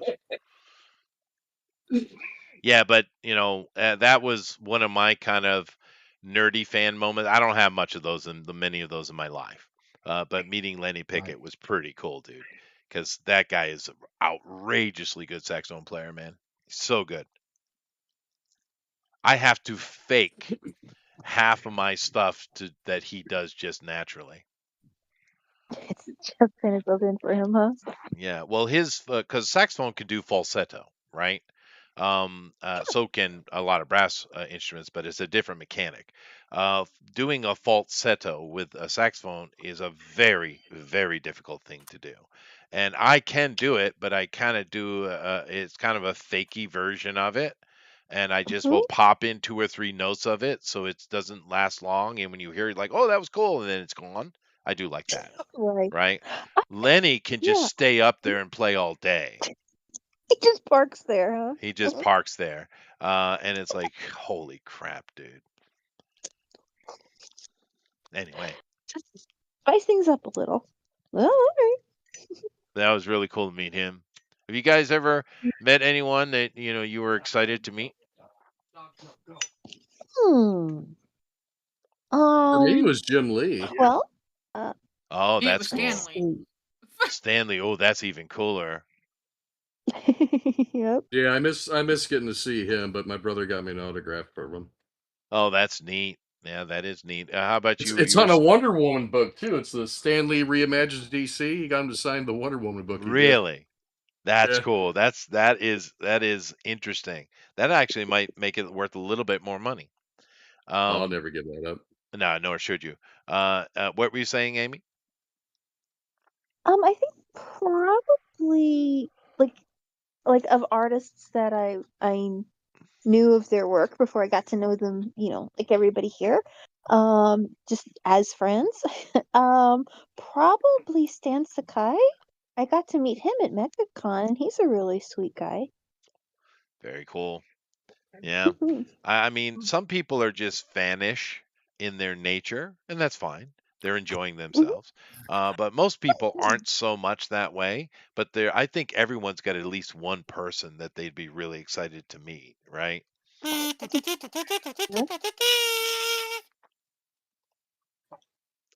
For Right. I'm sure Armoron, it's Paul Hogan. Yahoo Excited about serious. his group. Yeah, or Yahoo. Yahoo, dude. Keeping Yahoo out of his house. Ooh. I know. I love Yahoo. He was so cool, dude. But yeah, That no, was it awesome. is neat to meet some of your aspirational people. Sometimes it's not a good idea. Sometimes Sometimes it's not that a good is idea. true. That is true. But I'm so unfanish. I mean, I Right. don't really get excited. Like I said, probably the most excited that I was next to a celebrity was when Jackie Chan walked on the stage.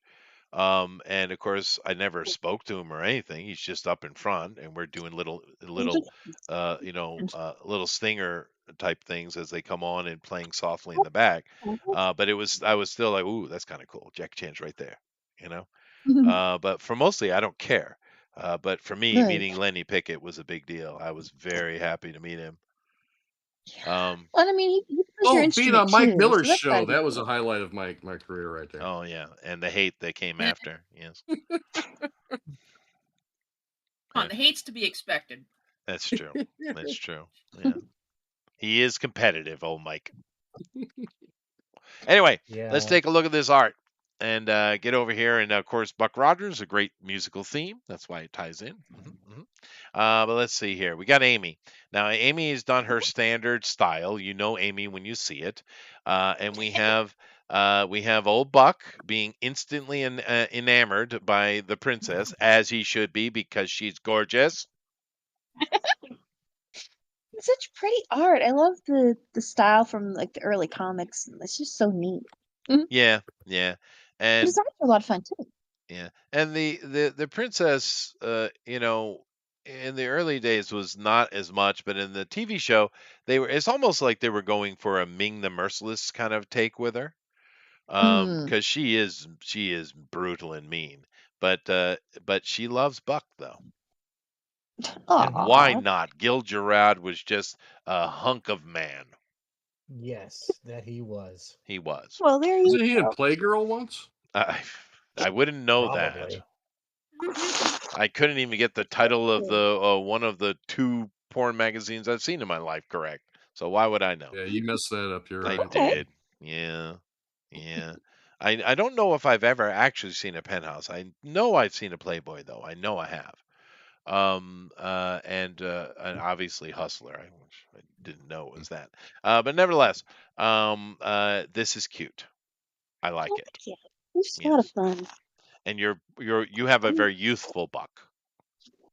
Yeah.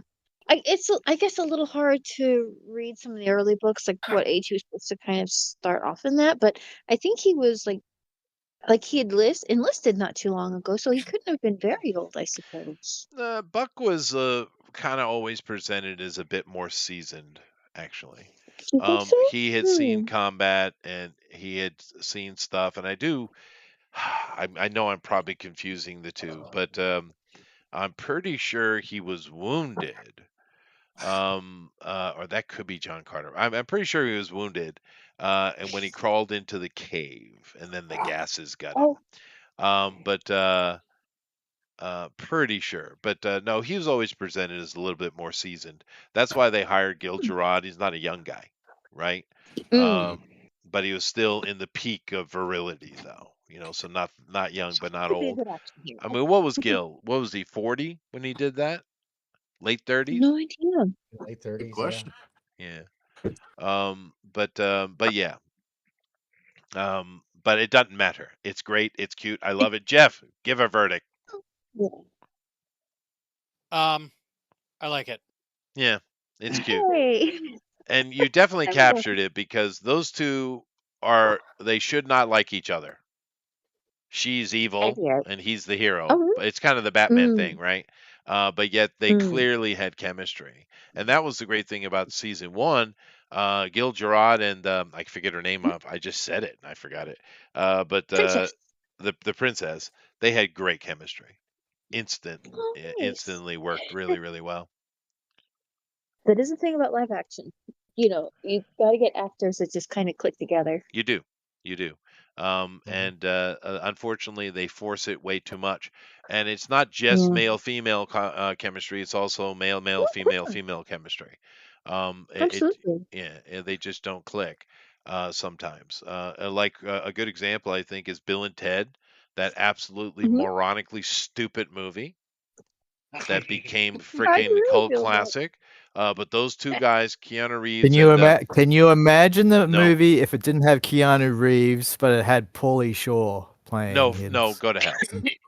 No, because he No. screen tested for the role did he? before they picked Keanu Reeves. Yeah, there was it was on. He posted it on Twitter. Like someone posted on Twitter. Oh, really? It's a long lost video. Yeah, footage of him. Oh Yeah, no, with Alex. no, definitely not. And then Alex Winter. But those two guys, whether you like that or not, they had instant chemistry. Instant. Whoa. Yeah. Yeah. It really worked well. Nevertheless, thank you very much. If you guys like what Amy has done, please vote for the straw poll. Let's move on to something different. I like now. This is interesting. Amaran Jeff has taken a page out of Eric's book, and he's put the Buck Rodgers in 25th century up there, and it works really well. Yeah, it was kind of Yes. bit plain looking in the back. So No, it's good. And you controlled yourself with Wilma here. She doesn't have much of a Well, that right there would be enough for any man. Amaran. Yeah, like that's ever stopped you before. Right. But the balance is really, really good. And you remember, and it's unfortunately she pushed against it because she is a very attractive woman. And on the show, she's quite witty and clever. So I think this outfit was just like one episode, and she was like getting like hypnotized by a space vampire or some nonsense like that. Right, yeah. But she did. I don't think she should have pushed back because, you can be beautiful and smart at the same time. You can. Right. And she was capable of that. Actress, Erin Gray, was capable of doing that. So it's unfortunate that she kind of got a wrinkle up her ass in that. But yep. Yeah, I wasn't tuning in to actually see Buck Rodgers, to be honest. No, I guess it was the spaceships and the pretty girls, and that's another thing too. There are it is, yeah, but there's a short list of spaceships that became instantly iconic, right? A short list. You got Galactica's Viper, you got Buck Rogers Fighter, you have the Millennium Falcon, right? There's not a Firefly, maybe. You No, don't that's have much later. The Enterprise? the Enterprise, yeah. But I'm saying there's a lot more spaceships that didn't become iconic. But Buck Rogers' ship was absolutely gorgeous. It was so cool. Nostromo? Not really. I would say no. That's Alien, by the way. Yeah, But in name only. no. But the Buck Rogers ship was cool. Super cool, dude. Anyway, I love it, Jeff. Do you have an opinion on this? Other than Mm-hmm. thank you. Mhm. I have an Mhm. opinion. You get him, Wilma. I have two opinions. They're good opinions. Okay, well you may give 1.5 of them. Okay. Well, Okay. good use. I really like the composition. It's a good eye hook. You know, you're starting up there on the upper right hand third with the eye with the gun that draws it down. You got like that little box shape right there, and then you got the L shape with that goes from her trunk to her posterior to her legs. That kind of like does like a good eye stop, and then you got the I, I, logo going diagonal, I don't know if which is Armoron knows the word contrary. posterior. Well, I mean, it's a good posterior. It is good It's all the posterior. way from her Yeah. badonk to her knees. Yeah, that one. Thank you. From her Thank you for the jubblies down to translation. her You know, badonk. it's true. But I You forgot almost that don't even. the Sorry. guns look like that. Yeah, I got it from I had to look it up and I wanted to get it as accurate Yeah. as You possible almost on missed her model. gorgeous Yeah. blue eyes. Yeah. I But mean, it it's was sounds one of good. I those like it it. was one of those It's a shows, bit big. Tank, that I think we all would have appreciated more of, and we just didn't get it. Too much stress on, and it was too expensive. Yeah. And poor Twiggy. Yeah. Well, Dr. Yeah, because Zaius he was died there. of. He could pick up the slack. Yeah, but it's kind of sad because Twiggy died of diabetes. He did. He did. Diabetes, Well, beaties. Mel Blanc, absolute legend, dude. Absolute legend. All right. If you Yeah, guys no, like great. Armoron's done, please vote for the straw poll. Let's move over here to Eric, who's being naughty, which means he's gunning for a win. Keep in mind, it's a new year. Armoron, claps for Armoron, everyone. He won last year. It was close though. Very good, Armoron. Yep. Eric's coming out swinging, just swinging. All right. So we got Tweaky, and we have Dr. Zayas there, I think, who has the great view, and we have poor Wilma being abused by an artist again. Not So abused. I It's love kind it. of like a tank on the Coppertone ad with the little puppy pulling the. I was gonna say. oh It's yeah, a good it's callback. exactly the same. Yeah, it is. It's Coppertone. Wink, wink. Yeah. You remember back in the day where you could have an innocent little jokey image like that, and everyone laughed and didn't care. hmm Yeah, The pants 'cause weren't pulled down as much as like it is here, though. Oh, no, maybe that not. is true. Eric just being the huge pervert more than me. So assault is taking place. Yeah, there is Well, assault that was a going on. dog and a little child, so Tweaky's a little Yeah, shorter, so he has to that's pull down okay. further. Eric's got Eric 2026 Alan Thicke treatment. you forgot the Um, lights under his Yeah, domed I know. helmet. He had like lights around the Oh bottom yeah, of it. that's true. Around And the you're, head, but around the head of his dome. are Yeah. we not Yep. seeing the gigantic smile on Dr. Zayas? Anybody? Anybody? I see. He looks happy. He It's does. not He is a lost happy on boy. me. Yeah. And I love the little coyote puff of smoke behind him as well. That's perfect. As he's Jeff, do you doing have an his opinion movement. on this smut? Yeah, it looks like something you'd find at a treehouse. That is true. That is true.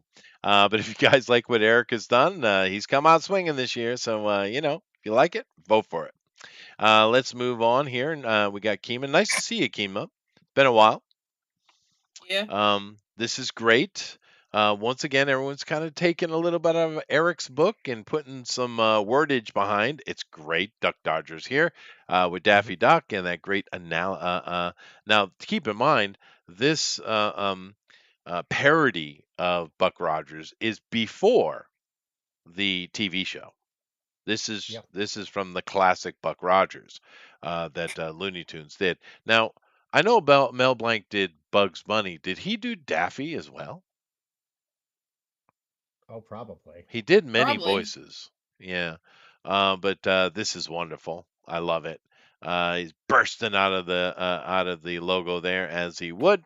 It would have been really neat if you had a kind of peering out behind the K, Marvin the Martian looking at this intruder. I was thinking about it, but then I ran out of time. Yeah. But Jeff, what do you think? This is really nice. I like this. I think Mel Blanc did do Daffy Duck.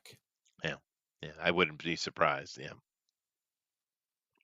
And it's like perfect representation of Duck Dodgers. It is. It is. It's wonderful. And Elrod in the chat says, "Booty, booty, booty, booty." Thank you, Elrod. Beady, beady, beady, beady. Of Yeah. course. Mel did every Yeah. single voice on Looney Tunes. Did he, Doug? Really? No, not all. I know he did Bugs. I know he did Porky. They're saying he did Daffy. I don't know if he did them all. He probably did Roadrunner though. Meep meep. That definitely sounds like a Mel Blanc thing.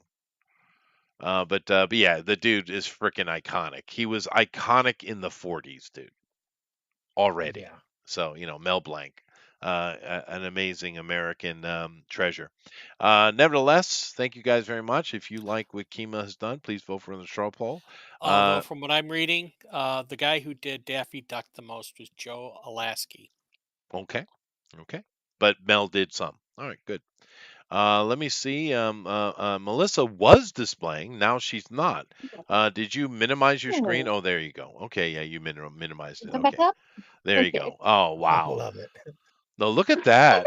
This is a level I up. love it. That's a level up. Nice. You did that in 2 hours. Yeah. That is crazy, and that is super classic Buck Rogers, by the way. That's awesome. Oh my gosh. Thank you. I'm proud of it.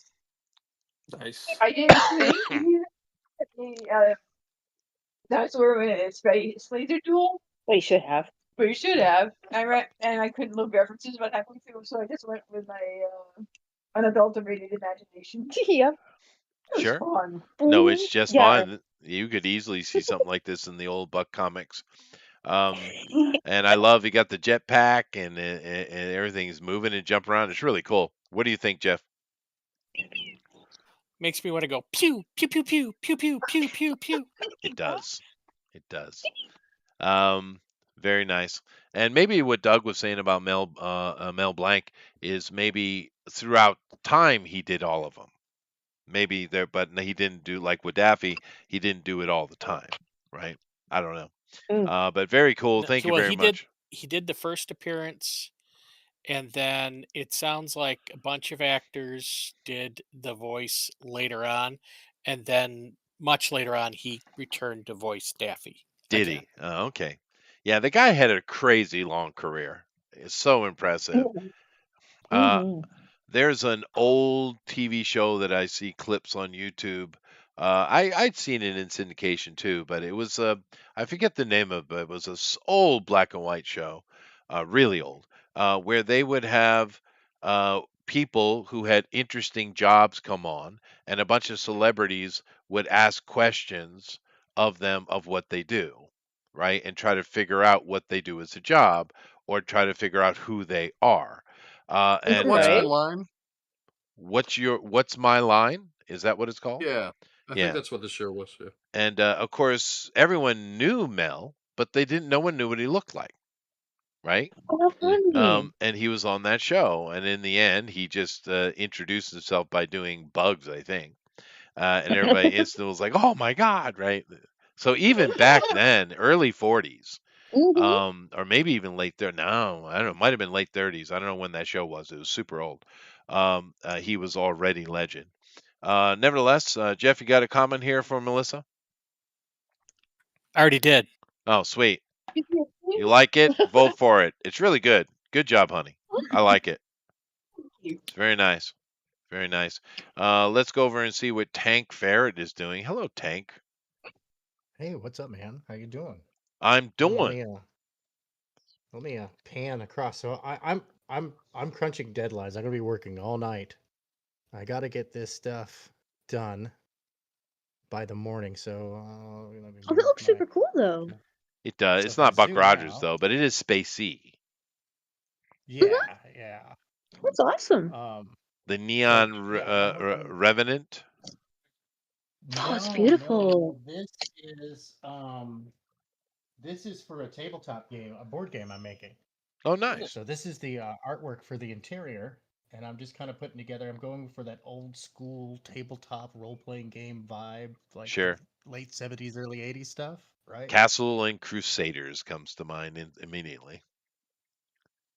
Oh, nice. Yeah. No, those guys are cool. The Troll Lord Games guys. I love those Yeah. guys. But if you want to see some Neon Revenant, let me tack this up here and hold on. Yeah. Oh yeah. There we go. That is nice. So Just she's recently got this one psionic. done. So.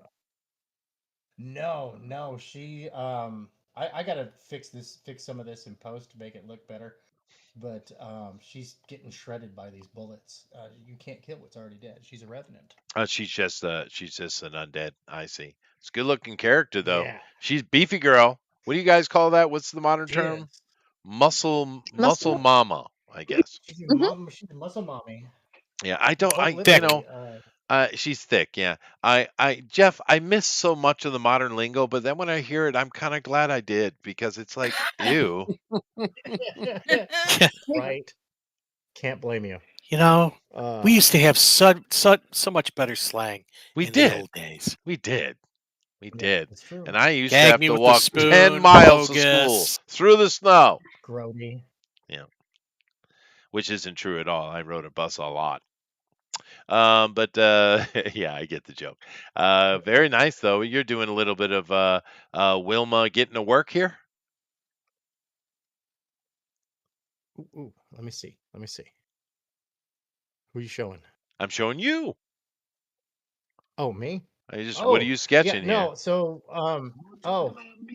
yeah, no. This is a tabletop game, a board game for 1 to 5 players, Oh, I see. and so there's different classes, and one of the classes is the medic. You can do co-op. You can go versus each other because the game is designed to beat you. The game is designed to make your life a living So hell. Call of Cthulhu, huh? Yeah, if you think back like Call of Cthulhu or Castle Strahd or Castle Ravenloft, the Yeah. Strahd's, Yeah. back when Wizards of the Coast actually made good games, um, for those few short Other years stores. before they became stupid. Yeah, well, Um, that's a long conversation, Tank, but you're right.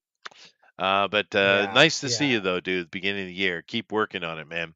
Let me see. What am I I? had to at least stop by.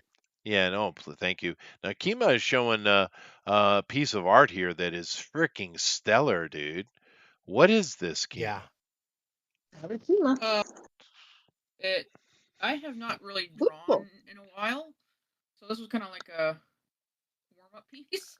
A warm up. That's a warm up. Yeah, Yeah, that dealing would be with. warmer for Kima. Okay, that's the warm up. and Just it's also the character. It's the old character from my old comic that I was working on before I got contracted by Voice Me. that is a good looking character, though. She's still your character then. She didn't It's go still my away. character, and now Yep. I'm not. I don't have a contract anymore, so Mm. I'm free to do whatever I want. There you go. Very good. Yes, Oh, that is sick. I've tried my best, Kima, to remove as many contracts from my life as possible. I unfortunately still have a couple. You just can't get Marriage? rid of them, man. No, unfortunately, you can't. Such a pain in the butt. But that is a good looking character. This is the werewolf girl, right? Yeah. Yeah. That is really cool. I love that. Your shadowing is amazing. And that character you showed me a minute ago for the Neon Revenant tank is really good too. Mike, Oh, could you thank you. refresh? You're not displaying correctly. Am I not displaying? Not Okay. correctly. Yeah, please try again. Let me I'm gonna turn my camera off. Hang on. Yeah, Let's yeah. try I'll this go again. over here and do Jason. Jason, hi. Oh, see, that's how you do, Jason. That's how you do, right? We got the ship. Anyone know Nice. offhand the name of the ship? What do they call these fighters? Oh, it had a name? I'm Don't sure. recall I'm that. sure. Looks Yeah, there was a great. name of it. Yeah, Some there was a reason name for it. point. Interceptor or TC something like that. something comes interceptor. Yeah, something like that. At the same time, we had the Viper from Battlestar. That was beautifully iconic as well. But the Buck Rogers ship is so awesome. I love it. I love it. Thank you very much, Jason. What do you think of Buck's fighter here? The Thunder Fighter. The Thunder Fighter. Yeah, I love it. Mhm. Yeah, and the it's Ranger beautiful. 3 was a deep space probe shuttle that he Yeah, well, that piloted. one. Yeah, the Ranger 3, I remember. But I remember the T, so I was at least on the correct letter. I'm sorry, Jeff. Go ahead. So I love it. Yeah, it is nice, Mhm. dude. I love it's really good. Thank you very much, Jason. And of course, we have someone else that decided to do the homage to the Duck Dodgers, and we have the actual costume because Kima she took the old Buck Rogers costume and put it on Daffy. This is more of the original one from the cartoon, and of course, Oh, that's there good. sits Marvin, and he's good. He's given him that is a stick of plutonium 42, or whatever it is, and about the It's close to space modulator.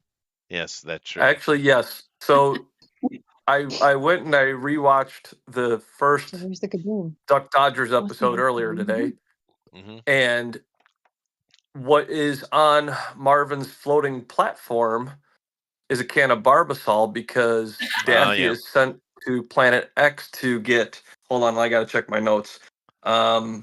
He had to go to Planet X to get the Illudium Fosdex because they're running low on shaving cream, fair. and that was the volatile chemical that they needed. And so I have Daffy also holding the modulator. There's going to be more story here, but I went through countless sheets here before I finally got my layout where I wanted it. So there's going to be a larger background element joke, Sure. but didn't get there. So Yeah. it is what it is, and I didn't plan on finishing, but there you are. Yeah, no, it's really cool. I mean, and I said it earlier, those Looney Tune guys were freaking geniuses, dude. Mhm. Geniuses. Not only for creating, characters that endure, the visual of them, but just the You know what? various clever ideas and interactions, and it's just I'm so good. displaying terribly, aren't I? No, I'm you're looking not. at this on you. It's Am I very No, displaying it looks clear or great. not? it's very clear. Yeah, I got you, no Very problem. Okay, clear. because it Looks looks good to me. horrible on Yeah. my end. No. Well, yeah, but I have a better machine. Okay, well, I'm just using my phone, so Yeah. um, That is one of the things, though, I will tell any of you who want to do YouTube, and I encourage you to do so. Just make sure you get a proper, CPU and GPU, because it will help those kind of problems. right. No, but tonight I wanted to be on paper, so and I don't have a that's coming down the line as myself buying an overhead camera, but that's not right now. Mm. I remember back when we first started this show, Eric, a lot of the guys did the overhead camera, huh? But Yeah, over the years, I actually think they're using their cell phones most of the time. yeah, but over the Yeah, years, everyone's gone into this digital stuff. What are the I'm not various? burning my phone for this. Yeah. Well, no, I think most of them are on computer now. But what kind of digital art medium are we using here? I'm assuming it's not Clip Studio. Oh, I use Clip Studio and Sketchbook. You do. What do you use, Hmm. Eric?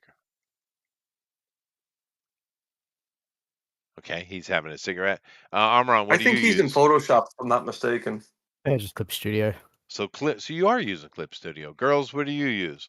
I know Melissa uses something different, but what do you use, Amy? Having a cigarette. All righty. Amy's Sweet. having a cigarette as well. Yeah. Yeah. Very good. What about you, Kima? What are you using? Sorry, I was muted. I use Clip Studio, I use Procreate, and I use Sketchbook sometimes. I use a few programs. All right. Well, I didn't know it was all Clip Studio. What about you, Amy? She uses let's see, where is that? Just need to step out for a sec. Infinite Painter. She does her illustrations on her phone. She uses Infinite Painter. I use Flip-a-Clip. Yeah, because you're doing motion stuff. Once again, honey, that was really good what you did tonight. Good job. Good job. Ooh, I appreciate that. Also, if you guys like what Mike has done, please vote for him on the straw poll. It's very nice. Let me see. I think I have everybody. Let me just go check here in the full view. I did. I got Jason. I got everybody. Nice. All righty. So let me go see if I got any draw along stuff today. And then, of course, after that, we can take a look at the vote Yes. ourselves. And then, of course, finding something cute on Twitter, which is tradition. Okay. Very good. And what I want to do here, I want to do this. Okay. Yeah. All right. So let's see if we got any draw along stuff today.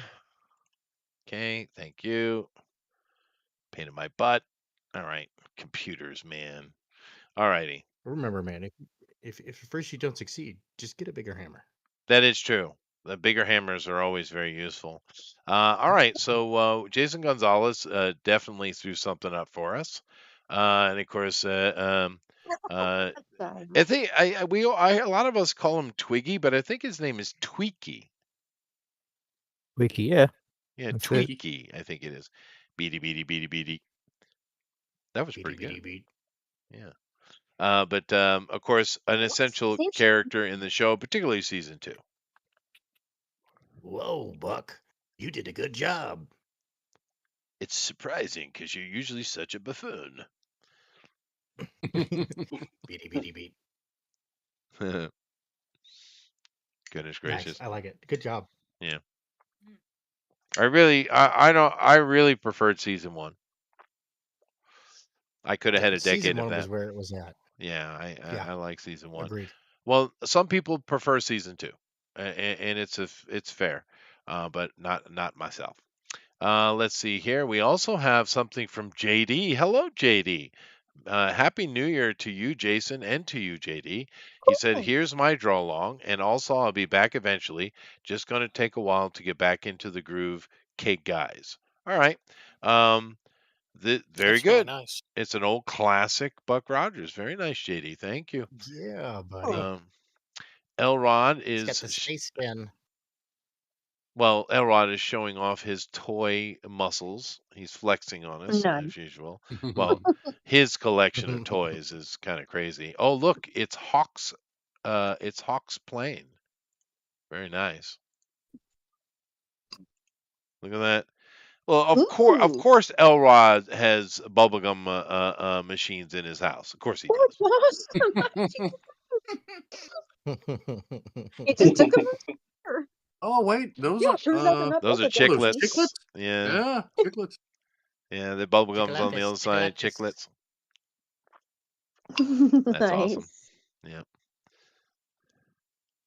Yeah. Elrod is also he actually has some old stuff. The collector works of Buck Rogers in the 21st century. He's got an art book here. Oh, cool. That's neat. Yeah, look at that the old jetpack Buck. Yeah. Oh, introduction by Ray Bradbury. Oh yeah, look at that. Oh, Ray. Only us old hats know who he is, though. Yeah. A very prolific writer, dude. You remember his Ray Bradbury Presents? Mhm. He started out with him typing on the typewriter there. That was fun. Here is a draw along that Elrod did. Very classic Buck, dude. Look at that. He's even got that is the nice. the 30s Ooh. pants going on. Military It's like from the pants. serials. My kids and I Yeah. were watching that recently. They had that on one of those.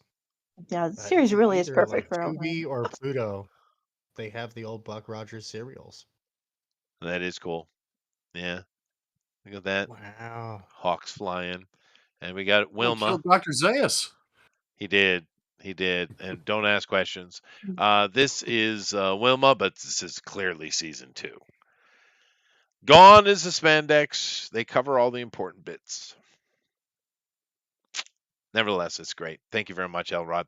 Alrighty, let me go over here and go over to the Twitter and see what Doug has done for us this year. Beginning of the year, first one. And that's not what I want. I want this one. Alrighty, here we go. All right, so Elon, he tweets a lot. That's fair. Okay, He kind of owns the platform. that's true. I mean, he can do whatever he wants. I don't know if I'm going to get cuteness out of that. Oh, oh, oh, oh, Hmm? oh, he's helping. Aw, Oh, yeah. aw. That's very nice of him. cool. She's that's sweet. terrified, but he's actually helping, or she. Okay. She's terrified, but is actually helping. Elephants You can go. murder you in a second, you Aw. know. He's like, That no, is, you belong up here for that. she's terrified though. Yeah. But good job, Mr. Elephant. That's That's an friggin' Asian AI. mod. You think? It might be. It might be. Yeah, you're right. Because like Yeah. no tusks all of a sudden. It's AI. I wasn't even paying attention to that. I wasn't Yeah, even paying attention it to has that. long Oh tusks, yeah, and look then at you. in the cut You're shot, right. no tusks. It's AI generated. So we're gonna All Yeah. like that AI. we're going to elect Amran as our AI spotter. Thank you very much. Okay. Oh, come on, people. Why? There's no need for any of that. My first day at work, and I got okay. What are you doing, girl? Uh-oh. I don't think she's gonna stay on there very long. Yeah, that's a fair point. You know, I actually had that actually popped a memory from yesterday. I was in class, and I was in a little kid class, little ones, like first, second, third grade, right? And at the end of the class, they all have to ask me a question. Now, you know, it started out as little things. What color do you like? You know, stuff like that. But I keep encouraging them to ask more sophisticated questions. And they've gotten better at it. But the littlest of the little one, she asked me a question, and it was kind of the why is the sky blue type of question, right? But it was very cute and very interesting. He said, "Why do we wear clothes?" Interesting. Yeah. And of course, I explained to her because it protects us from scratches and cuts and all those kind of things. But it was just that girl stupidly doing and I asked her, and of course the whole class, I asked her, I said, you know, without clothes, how would it be comfortable sitting in that seat? And she's like, no. I said, no, it wouldn't be. No, So clothes are very, very, very handy. they are. They are, but you're Cute right little because that's thing. not going to be comfortable. Whatever's going to happen there, and if it's leading towards some sexual experience, I'm telling you right now, kids, water sex is not fun. Stay away from it. Listen to old man Chester. You don't want it. You don't want no part of it. Anyway, Is it cuddle? it's too bad the elephant thing was AI. That would have been cool if it was real. Yeah, I mean There's a those lot of things them do like that. happen Yeah. though. The animals sometimes are surprisingly friendly and helpful. That is Oh, true. okay, hold on a second. The smart bird. All right, there we go. I found it. Come on. Yeah, yeah. What are you doing? What are you doing? Get over there, stupid. All right. And they're lorikeets too, I think. Is that a lorikeet, Amron? I think they're lorikeets. Can't really see. Yeah, that's like a cockatoo. So like Yeah. one of those black kind of cockatoos. Yeah. Now lorikeets, of It's course, like- are an Australian thing. And you don't want one. They're mean, and they literally one of the few birds that can be in a cage and directionally projectile shoot their shit right at you. It's impressive, actually. That's pretty disgusting. They're like combat birds, lorikeets, and That's they're something. mean. And that one doesn't know to get out of the rain. I agree. Elrod is mad. I accused that Wilma of being season 2. Well, I didn't do it. You did it. Okay. Yeah, I think I'm gonna. I don't even. I'm just. It's depressed. Oh, no, hold on. Very There we good. go. There we go. Very good. Very good. Very good. Oh, okay. Okay. Okay. And success. Okay, you win. Although, although, although, although.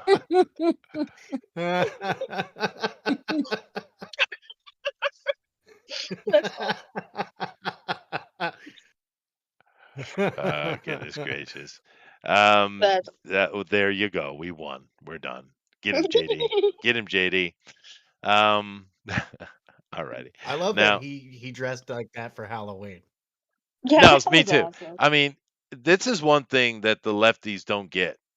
You have to Mhm. be able to laugh at yourself, man. You can't Mhm. take life so seriously, dude. Mhm. Now I'm sure some of the memes and stuff are, for JD or Trump are too, or whoever, are too Mhm. much, but you can't show it. You gotta have a chuckle, and then it's endearing, and everyone loves it. And people really like JD Vance because he can take a joke, man. Yeah, you Yeah, got to be able to do it. you gotta. It's a Oh, that's awesome. requirement, and it was hilarious that he did that for Halloween, dude. It was awesome. Yeah. He, because there were many memes of him, right? But he chose that one, right? He chose the scariest one of all. Yeah, the weirdest one. That was so good. Anyway, we got Daffy here, and he is having his speech impediment problems going on. And he said, "I'd warn ya, but I'm feeling trigger happy." Very good, very good. Let's see what kind of song we're going to get today. Nice, nice, That was nice.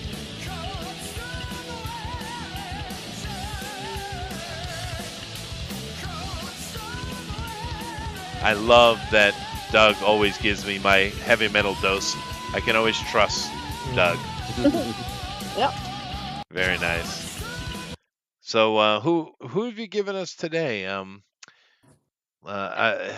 It almost sounds It's like. Iron Maiden, Lost in Time, Lost Somewhere in Time. Thank you, thank you. But it's just I love that melodic heavy metal, right? And so does so clearly does Doug. Um, you know, one of those voices that gets lost. This isn't heavy metal, but one of those voices that gets lost amongst the Steve Perrys and stuff like that. I can't remember his name, Jeff. He was the lead singer for Foreigner. Lou Graham. Lou Graham, thank you very much. That dude, he just doesn't get brought up, but what a crystal clear, perfect pitch voice, Lou Graham. Ooh. Holy. Because we're with that, you're talking about Bruce Dickinson with Iron Maiden, and Yeah. just wicked voice, really good. But I don't know why, but Lou Graham just popped in my head of another amazing voice that just doesn't get any love, man. Well, my favorite has always been Steve Walsh from Kansas. I Oh, mean, oh God, nice he's voice. like he has one of those iconic Oh, voices that Yeah, just, yeah. and he, even live, he sounds exactly like he does on the Yeah. frickin' albums. Yeah. Really? So he eventually got like vocal cord nodes or something like that, and taking him out ruined his voice. But Oh, that's before too then, bad. he was a frickin' singing machine. He was, and Steve Perry had a similar voice problem as well. Yeah. But yeah, and another thing that Kansas had was the wonderful harmony. Yeah, oh yeah. That that they did. Whereas like Steve with Journey, I mean they did some, but it wasn't the highlight. It's just sit No. back and let Steve blow you out your chair, right? But Lou Graham, dude, people forget him. Yep. Bruce Dickinson still gets a lot of respect and love because I mean, damn, right? But yeah, Lou Graham, give him some love. Nevertheless, let me go over here and grab the straw poll and get to it. Before you do that, Chester, Yeah. I have to get running. Dadland, it calls. I got to get these little ones off to bed. But Oh my so goodness. everybody out there in TV land, make sure you smash that like button, Thank share you. this out, hit the bell to receive all notifications. And until next time, stay magnificent. Oh, thank you, Tank. And how many kids are we up to now? 13? That he just went out. But Yeah, that was a. yeah, Yeah, perfect. yeah. Perfect timing. But he does have many children. Almost as many as Really? Eric. Oh yeah, he's got a lot of kids. 6, I think at least 6. He's got a lot of kids. Of course, he must be getting up into having grandkids now too, or at least maybe he's close. He must be close. I think Mike has 2 grandkids. What was that, Amy? Mike's got he had 3 of his grandkids at his place yesterday when his Yeah. kids came over to visit. That was Mike's got a bunch. full Yeah. house. Yeah. Yep. He's like, here. Yeah. I got my first kid coming. My first grandkid coming here in a couple of months. But for an American, I married kind of late though. I was married like 25. A lot of Americans marry much younger than that. How about Australia? You guys marry early or late there? No, I don't know. Don't ask me. Wrong person to ask that. Well, I mean, there are other humans about you. Yeah, I don't know. All right, fair enough. Fair enough. He doesn't associate with them. That's fair. Yeah. That's fair. Keyword social. And that's true. Yeah. Who won the Drawn and Quartered Fan Edition Buck Rodgers competition? All right, what do we got here? I got 8 of them. I got number 1 here. Watch me strain the limits of spandex. Amaran. He was quite conservative today, actually. Jeff. He's got tight leggings. Yeah, no, tight, fair enough. Yeah. Fair enough. Very I liked tight. it. It was a good piece. I could also go with Eric. I will never look at Daisy Duke the same again. Yeah, no, don't search it. Did you click on it? Nope. You should. I don't want to ruin my childhood. Yeah, fair. Number 3. Hello. Melissa beady. Fair enough. Number 4. I beat up a guy named Buck once. Schema. I bet she did. Probably have. Yeah. You go take any of that sass. I got Amy. Buck sounds like a bad word. It does. It does. My name is Buck, and I'd like to. Yeah. Well, no, yeah, true. Well, here's the thing. I've met a couple of Bucks in my life. What is that a nickname for? Not sure. Buchanan? Buchanan? Maybe. Maybe. Because I've met a couple of Bucks. Huh? Is it like Ben? I don't Benjamin know. or something? No, it's not. Everybody names their kid Buck. Well, Chuck is short for Charles. Right. So, it could be something weird like that. Anyway. I think it's just random. It's not limited to just one name. Fair enough. Oh, there's no way Buckminster is a real name. Well, I could tell you, my cousin just died last year. I only knew him as Buck. His real name was Lloyd. Wow. Damn. Wow, that's not even close. No. That's the only way I knew him. I didn't know his name was Lloyd until after he died. Huh. Well, I mean, if you believe AI, it says it can be short. Amy's right though. It is short for Buckmister. But it also could be nicknamed for Charles, Robert, William, and Jim. There you go. So anything, I guess. That is interesting. And it's in my brain, my etymology brain, it's just Buck would be something that is what you think it is: jumpy, jerky. It's a movement word, right? Yeah. So Right. yeah, I don't know. Alrighty. Nevertheless, yeah. Jason, who names their kid Buck? That is good. That's a good point, Jason. Yeah, I had one kid when I was young, very young, like a child. His name was Buck, and I hated that kid. Oh, I hated that kid. Yeah. Well, he's one of those kids that liked to break other people's toys. He was one of those kids. Oh yeah. Nope, you get it coming. Yeah. a solution for that. It was called a hockey stick. Yeah, There well, you go. fair enough, but technically illegal. Two Banana Mike, I don't know if what you're the a kid. buck? That is fair, Mike. That is fair. Tank, I'm a Buck Rodgers nonconformist. Fair enough. Okay. Fair enough. All right, what am I going to do here? Well, I love Tank, but Tank actually didn't draw, so I'm going to leave him where he is. Keen Muzzle's pretty good, so let me start with that. I love what Armron did. Eric, no censorship.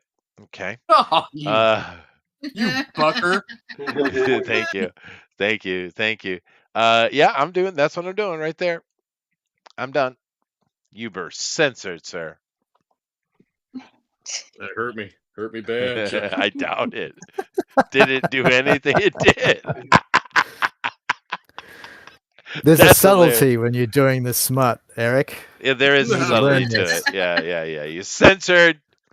All right. I didn't put you last, though. Funny thing, this is the second time I've drawn this exact pose.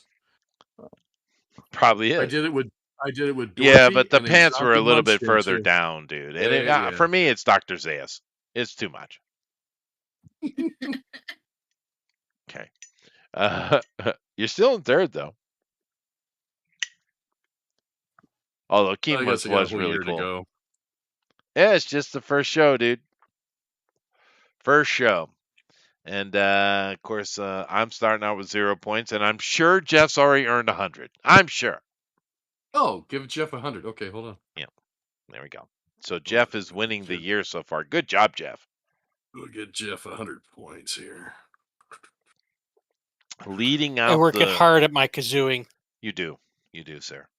Leading out the pack. All right, very good. Well, anyway, it's nice to be back for 2026 here after my little bit of hiatus. I had a good time. Did you guys have a good year?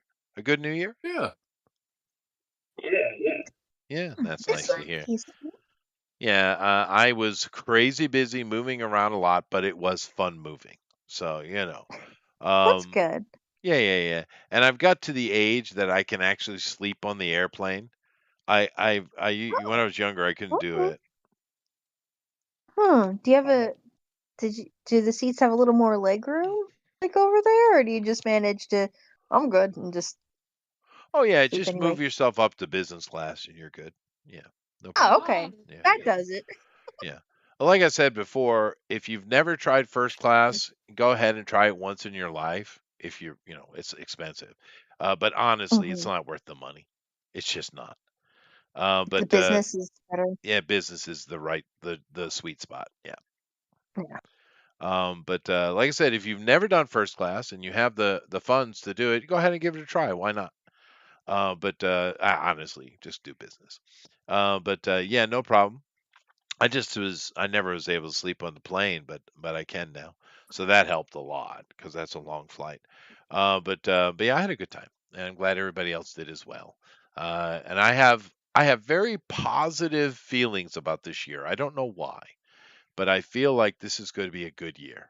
I feel. That's awesome. Yeah. Well, not for me. I mean, I'm kind of done, right? My kids are out. They're married. Kids are coming. They have good jobs. I have no responsibilities, man. It's awesome. I'm done, Mike. I'm done. You're like, whew. Yeah. I made it. It's good. You're good. Yep. Family's good. Everything's good. That's the goal. Eric knows what I'm talking about. He's done too. I'm done. We're done.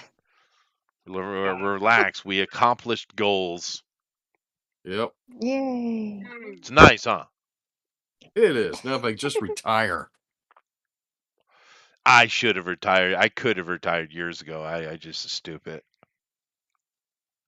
Oh well. But one day I will just give up the ghost on it. Maybe. Nevertheless, I'm going to call it. Let me do a refresh just in case. Nope, he's still in third. It's too much for him, really. But anyway, thank you very much, Tank, Amy, Mike, Jason, Melissa, Eric, and of course Amron. Lovely to see you guys. And of course, doing with Buck Rodgers, in honor of Gil Gerard, who did just pass away.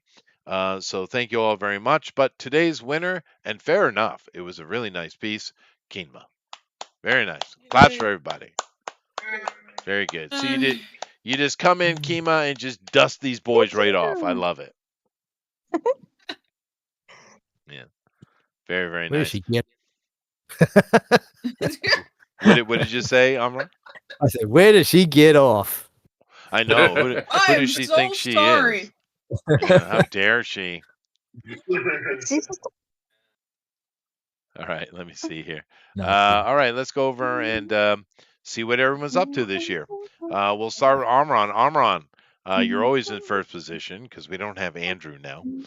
He's shift changed, of course. But Amran, do we have any big plans for the year, sir? I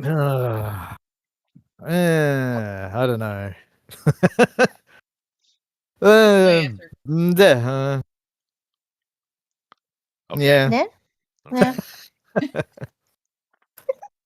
That sounds Lots like of a nice things. way to start the year. Lots of things. Yeah. So you have any goals of maybe getting a wife this year? No. Nah. Why not? They're handy. She can make you a sandwich. She can. Or a meat pie. Make your house look better and smell better too. Meat pie sandwich. Ooh. You know what she would do? Don't give anyone ideas to meat she pie would sandwich. take you out of the house. We already is have what she'd meat do. pie chips, so yeah. What? You can get corn chips that are meat pie flavored. So What a perfect don't give combination them. for a Don't meat give pie them. sandwich.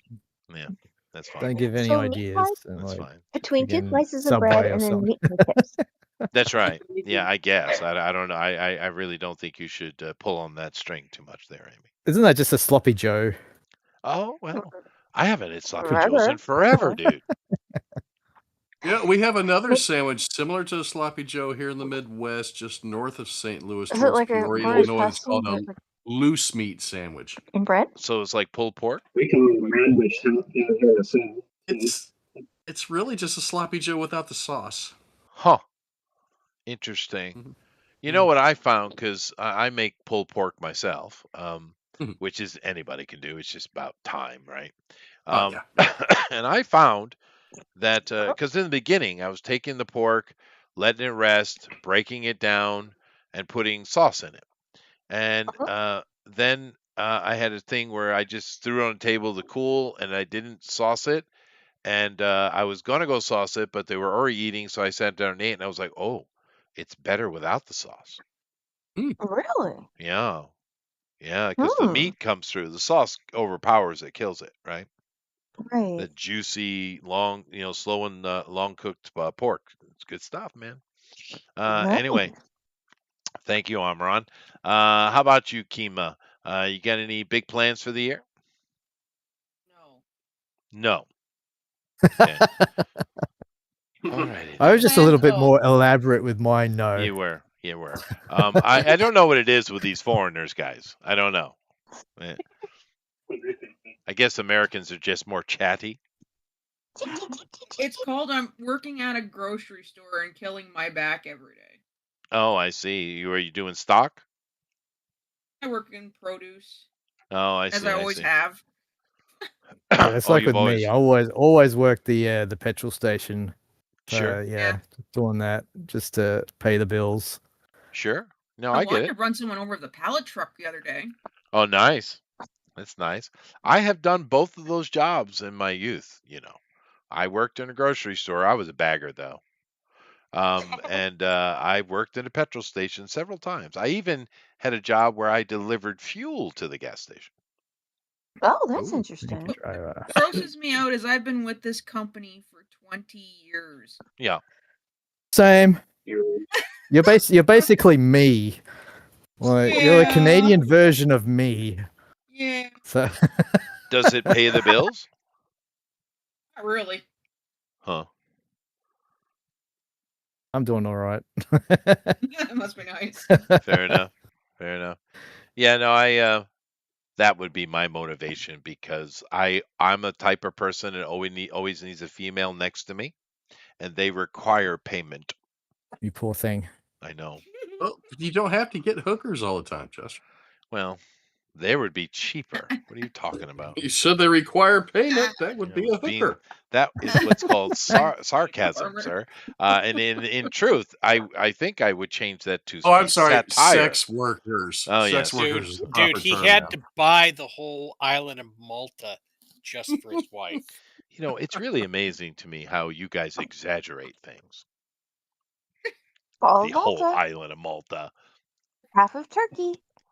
No, I Got a don't. lot of us that write comics, tell a That's- story. That's fair. That is fair. It is fair. But anyway, nice to see you He's again, Kima. unbelievable. Congratulations. Girls, what's up? Well, I mean, we're still up. I'm spending a lot of time working in Blender recently, which has been kind of fun. So getting Sure. pretty good at UV unwrapping. Fingers crossed that keeps going well. And Lissa's taking up full stack programming. So she went from doing really impossible things to computers with now all the easy stuff. Oh, sure. You know, I did go through a tutorial on YouTube, and I did make a skin on Blender once. Really? Yeah. Cool. What'd you make? I made a skin because I was working in learning Unity, or I mean, I wouldn't say learning Unity, but playing with Unity. And they had a bunch of characters. You just can click and drop, right? In essence, right? Oh, sure. And you start up the game, and you can just apply assets, and you can move them around. And I saw a tutorial on YouTube of how to create your own skins. Now, I didn't do all the proportioning, so it was just a skin on an already existing wireframe Model. model. Cool. Yeah. But I did do that just to see how hard it was, and yeah, it would take time to make it good. Yeah, I can see that. It depends on how the model's built. There's different kinds of programs that are better for that, I guess, than others, especially if Probably. you're working on texturing. Yeah. I was just trying to see what it was like, just checking it out. So, and it is kind of fun, though. If you put the time in, though, I bet you can have a lot of fun with that. Yeah, I bet so. So far, I've been having a lot of fun. I found a really cool course on doing low poly character modeling, and I'm like, oh, this is fun. So now I'm doing the UV unwrapping, and then going to get to the rigging and animations. Like, cool. Isn't that awesome, though? YouTube, you can learn to do anything on YouTube. Oh, yeah. It's really cool. Because I can't remember the guy's name, but it's just some dude had little YouTube tutorials, and he walk you through each step.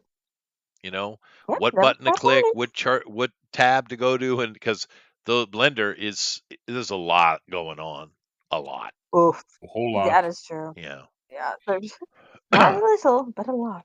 Yeah, but it's really neat having the tutorial because he tells you click here, go to this one, click that, do this, put it on this ratio. Very handy. Very, very cool. Yep. And if any of you artists are interested in doing that, you should probably go do it because that would be neat what you could create, I've been doing a little bit of it for people wanting VR chat models. Oh, there you go. Fun. Yeah. That's how I've been making a little extra money. Nice.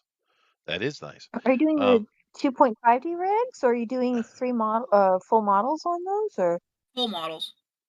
Oh wow, cool. That is cool. It's enough to drive me nuts. Yeah. A lot of people really like those VTube models. Oh yeah, I didn't even. This is VR, you said? Yeah, VR chat. I didn't even know that was a thing. Yeah. It's like, you ever remember Second Life? Oh, that little pseudo Sims, ugly Sims game from way back. Yeah, it's kind of like that. Around? Its Second Life is still around. That was like 25 years, 30 years ago, dude. I have no idea. That was like when Sims 2 was out. Oddly enough, yeah, it's still going. Holy crap! Why?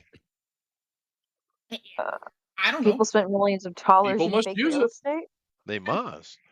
Of course, what I'm really, what would be nice if somebody would make some, I know there's a couple of attempts, but they haven't hit it. But if someone made Sims like look better, make it more like Sims 3. And one of the great things about Second Life was you could chat with people, you could interact with people. That is true. It would be you could have like I don't think I don't know, maybe you could, maybe it was full MMO. It's been a long time. Yeah, But you could communicate and interact with people. Where in Sims you can't. It's a single player game. that's right. That would be fun. It's like a Sims Online, maybe. Yeah, well, Sims would yeah, have yeah, something like that. Wouldn't they But able to try that? yeah, that would be fun.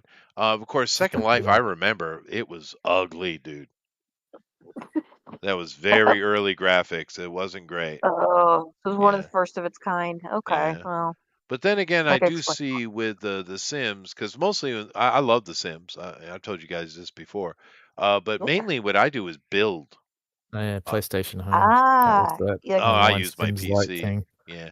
But I've seen people use mods. Alpha Proto was just mentioned PlayStation Home, and it was like a Sims style sort of yeah MMO sort of thing going. Yeah, it didn't last very long. Oh yeah, no, it didn't. But Second Life was more sophisticated than that. Actually, it just didn't look good. But I've seen, because I get mods for being able to build, but I see people online when checking people's builds and stuff like that. They've got some really nice skins for the Sims right now that are better than what Maxis puts out. Yeah. So maybe that's what they've done. Maybe they've modded out Second Life. Well, Maybe that's any game these days. The modders do a lot of better job than the original developers. They do, dude. You kind of depend on the modding community. Someone to did finish like a full total conversion modification for Starfield. Really? That space game that Bethesda brought out that no one likes. Yeah, and that Star Wars total conversion, and it's really, it way looks better. really good. Yeah. Now those makes everything modders are look better. awesome, dude. I saw the Skyrim one. They built an entire 300 world of their gigabyte own. download though. Yeah, all right, fine. But actually, because there's a few sim builders, home builders that I follow. There's this one, and the best one's this lady. I can't remember her channel offhand. I'm sure it's in my subscribe. But this lady is the absolute best builder, man. Her houses look so good when she's done. Oh, cool. But she also is into the simming part of it, and her sim looks better than any sim I've been able to create. I don't know how many mods she's running, but my God, it's really looks good. But she is such a good builder, man. And there's all these little tricks that to do stuff because, well, I'm not going to get into it, but yeah, she's a really good builder. So cool. Yeah, so maybe Second Life has been modded up into something better. Yeah, maybe. Yeah. Anyway, where was I? Oh, girls. Yeah, I was talking to the girls. Yeah. That's right. We were just talking about what we're up to. I was working on some modeling, and Melissa's working on That's why I talked full about stack development. Yeah. So that's cool. She doesn't have enough on her plate. Let's add some more. Well, I'm telling you what, Melissa's animation today was definitely a step up. Right? Because usually she'll focus on one little area and something else in the frame, maybe one little thing, but she did two full characters today. That's true. That's a level up. Yeah. That's pretty cool. All right. Well, thank you very much, girls. Let's see here. Jason, what are you doing with your life, man? Blake said. You got to get a little bit closer to the mic, dude.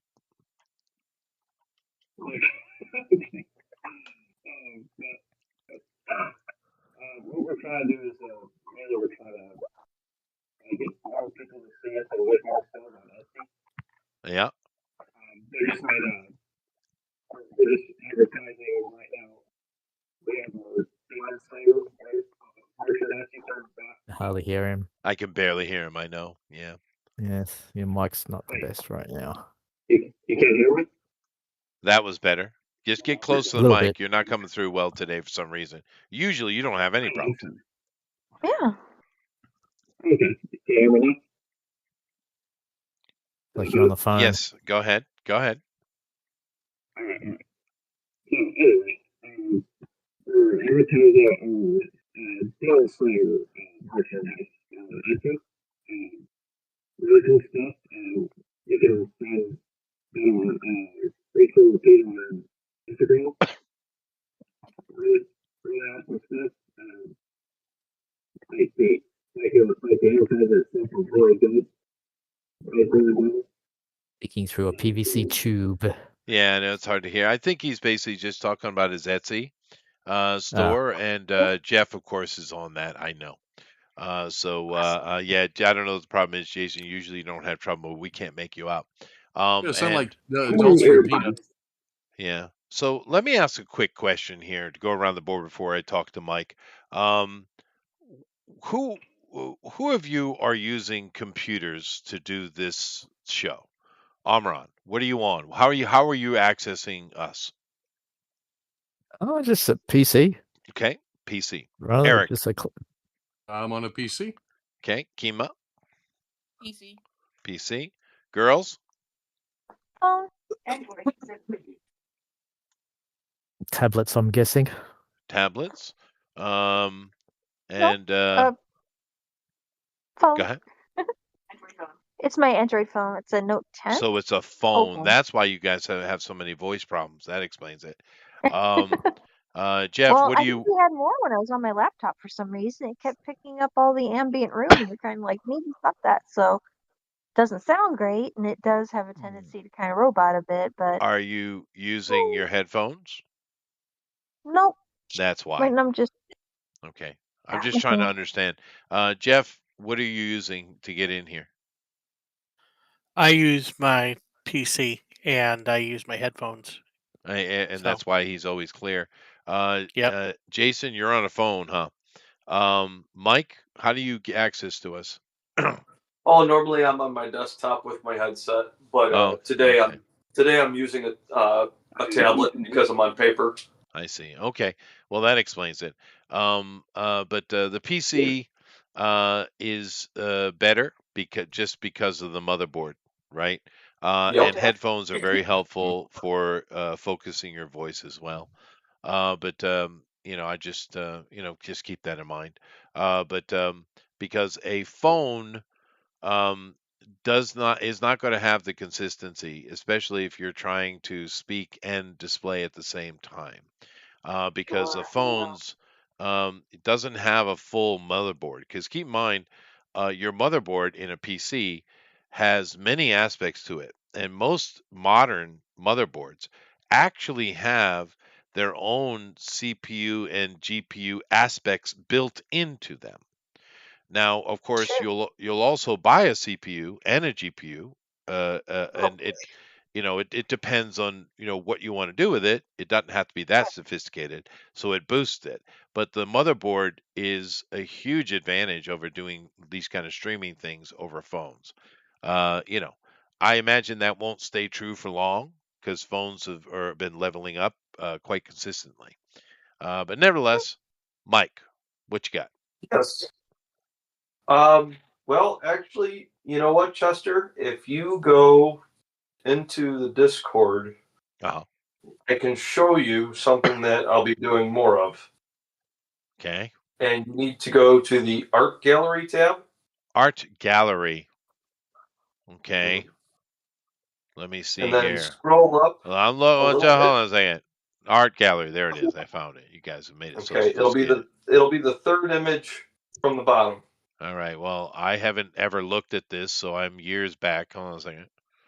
Oh, okay. We got Mike. Ooh. Uh-oh. So are you still displaying here, Chester? I'm dealing with it. Give me a second. Okay. All right.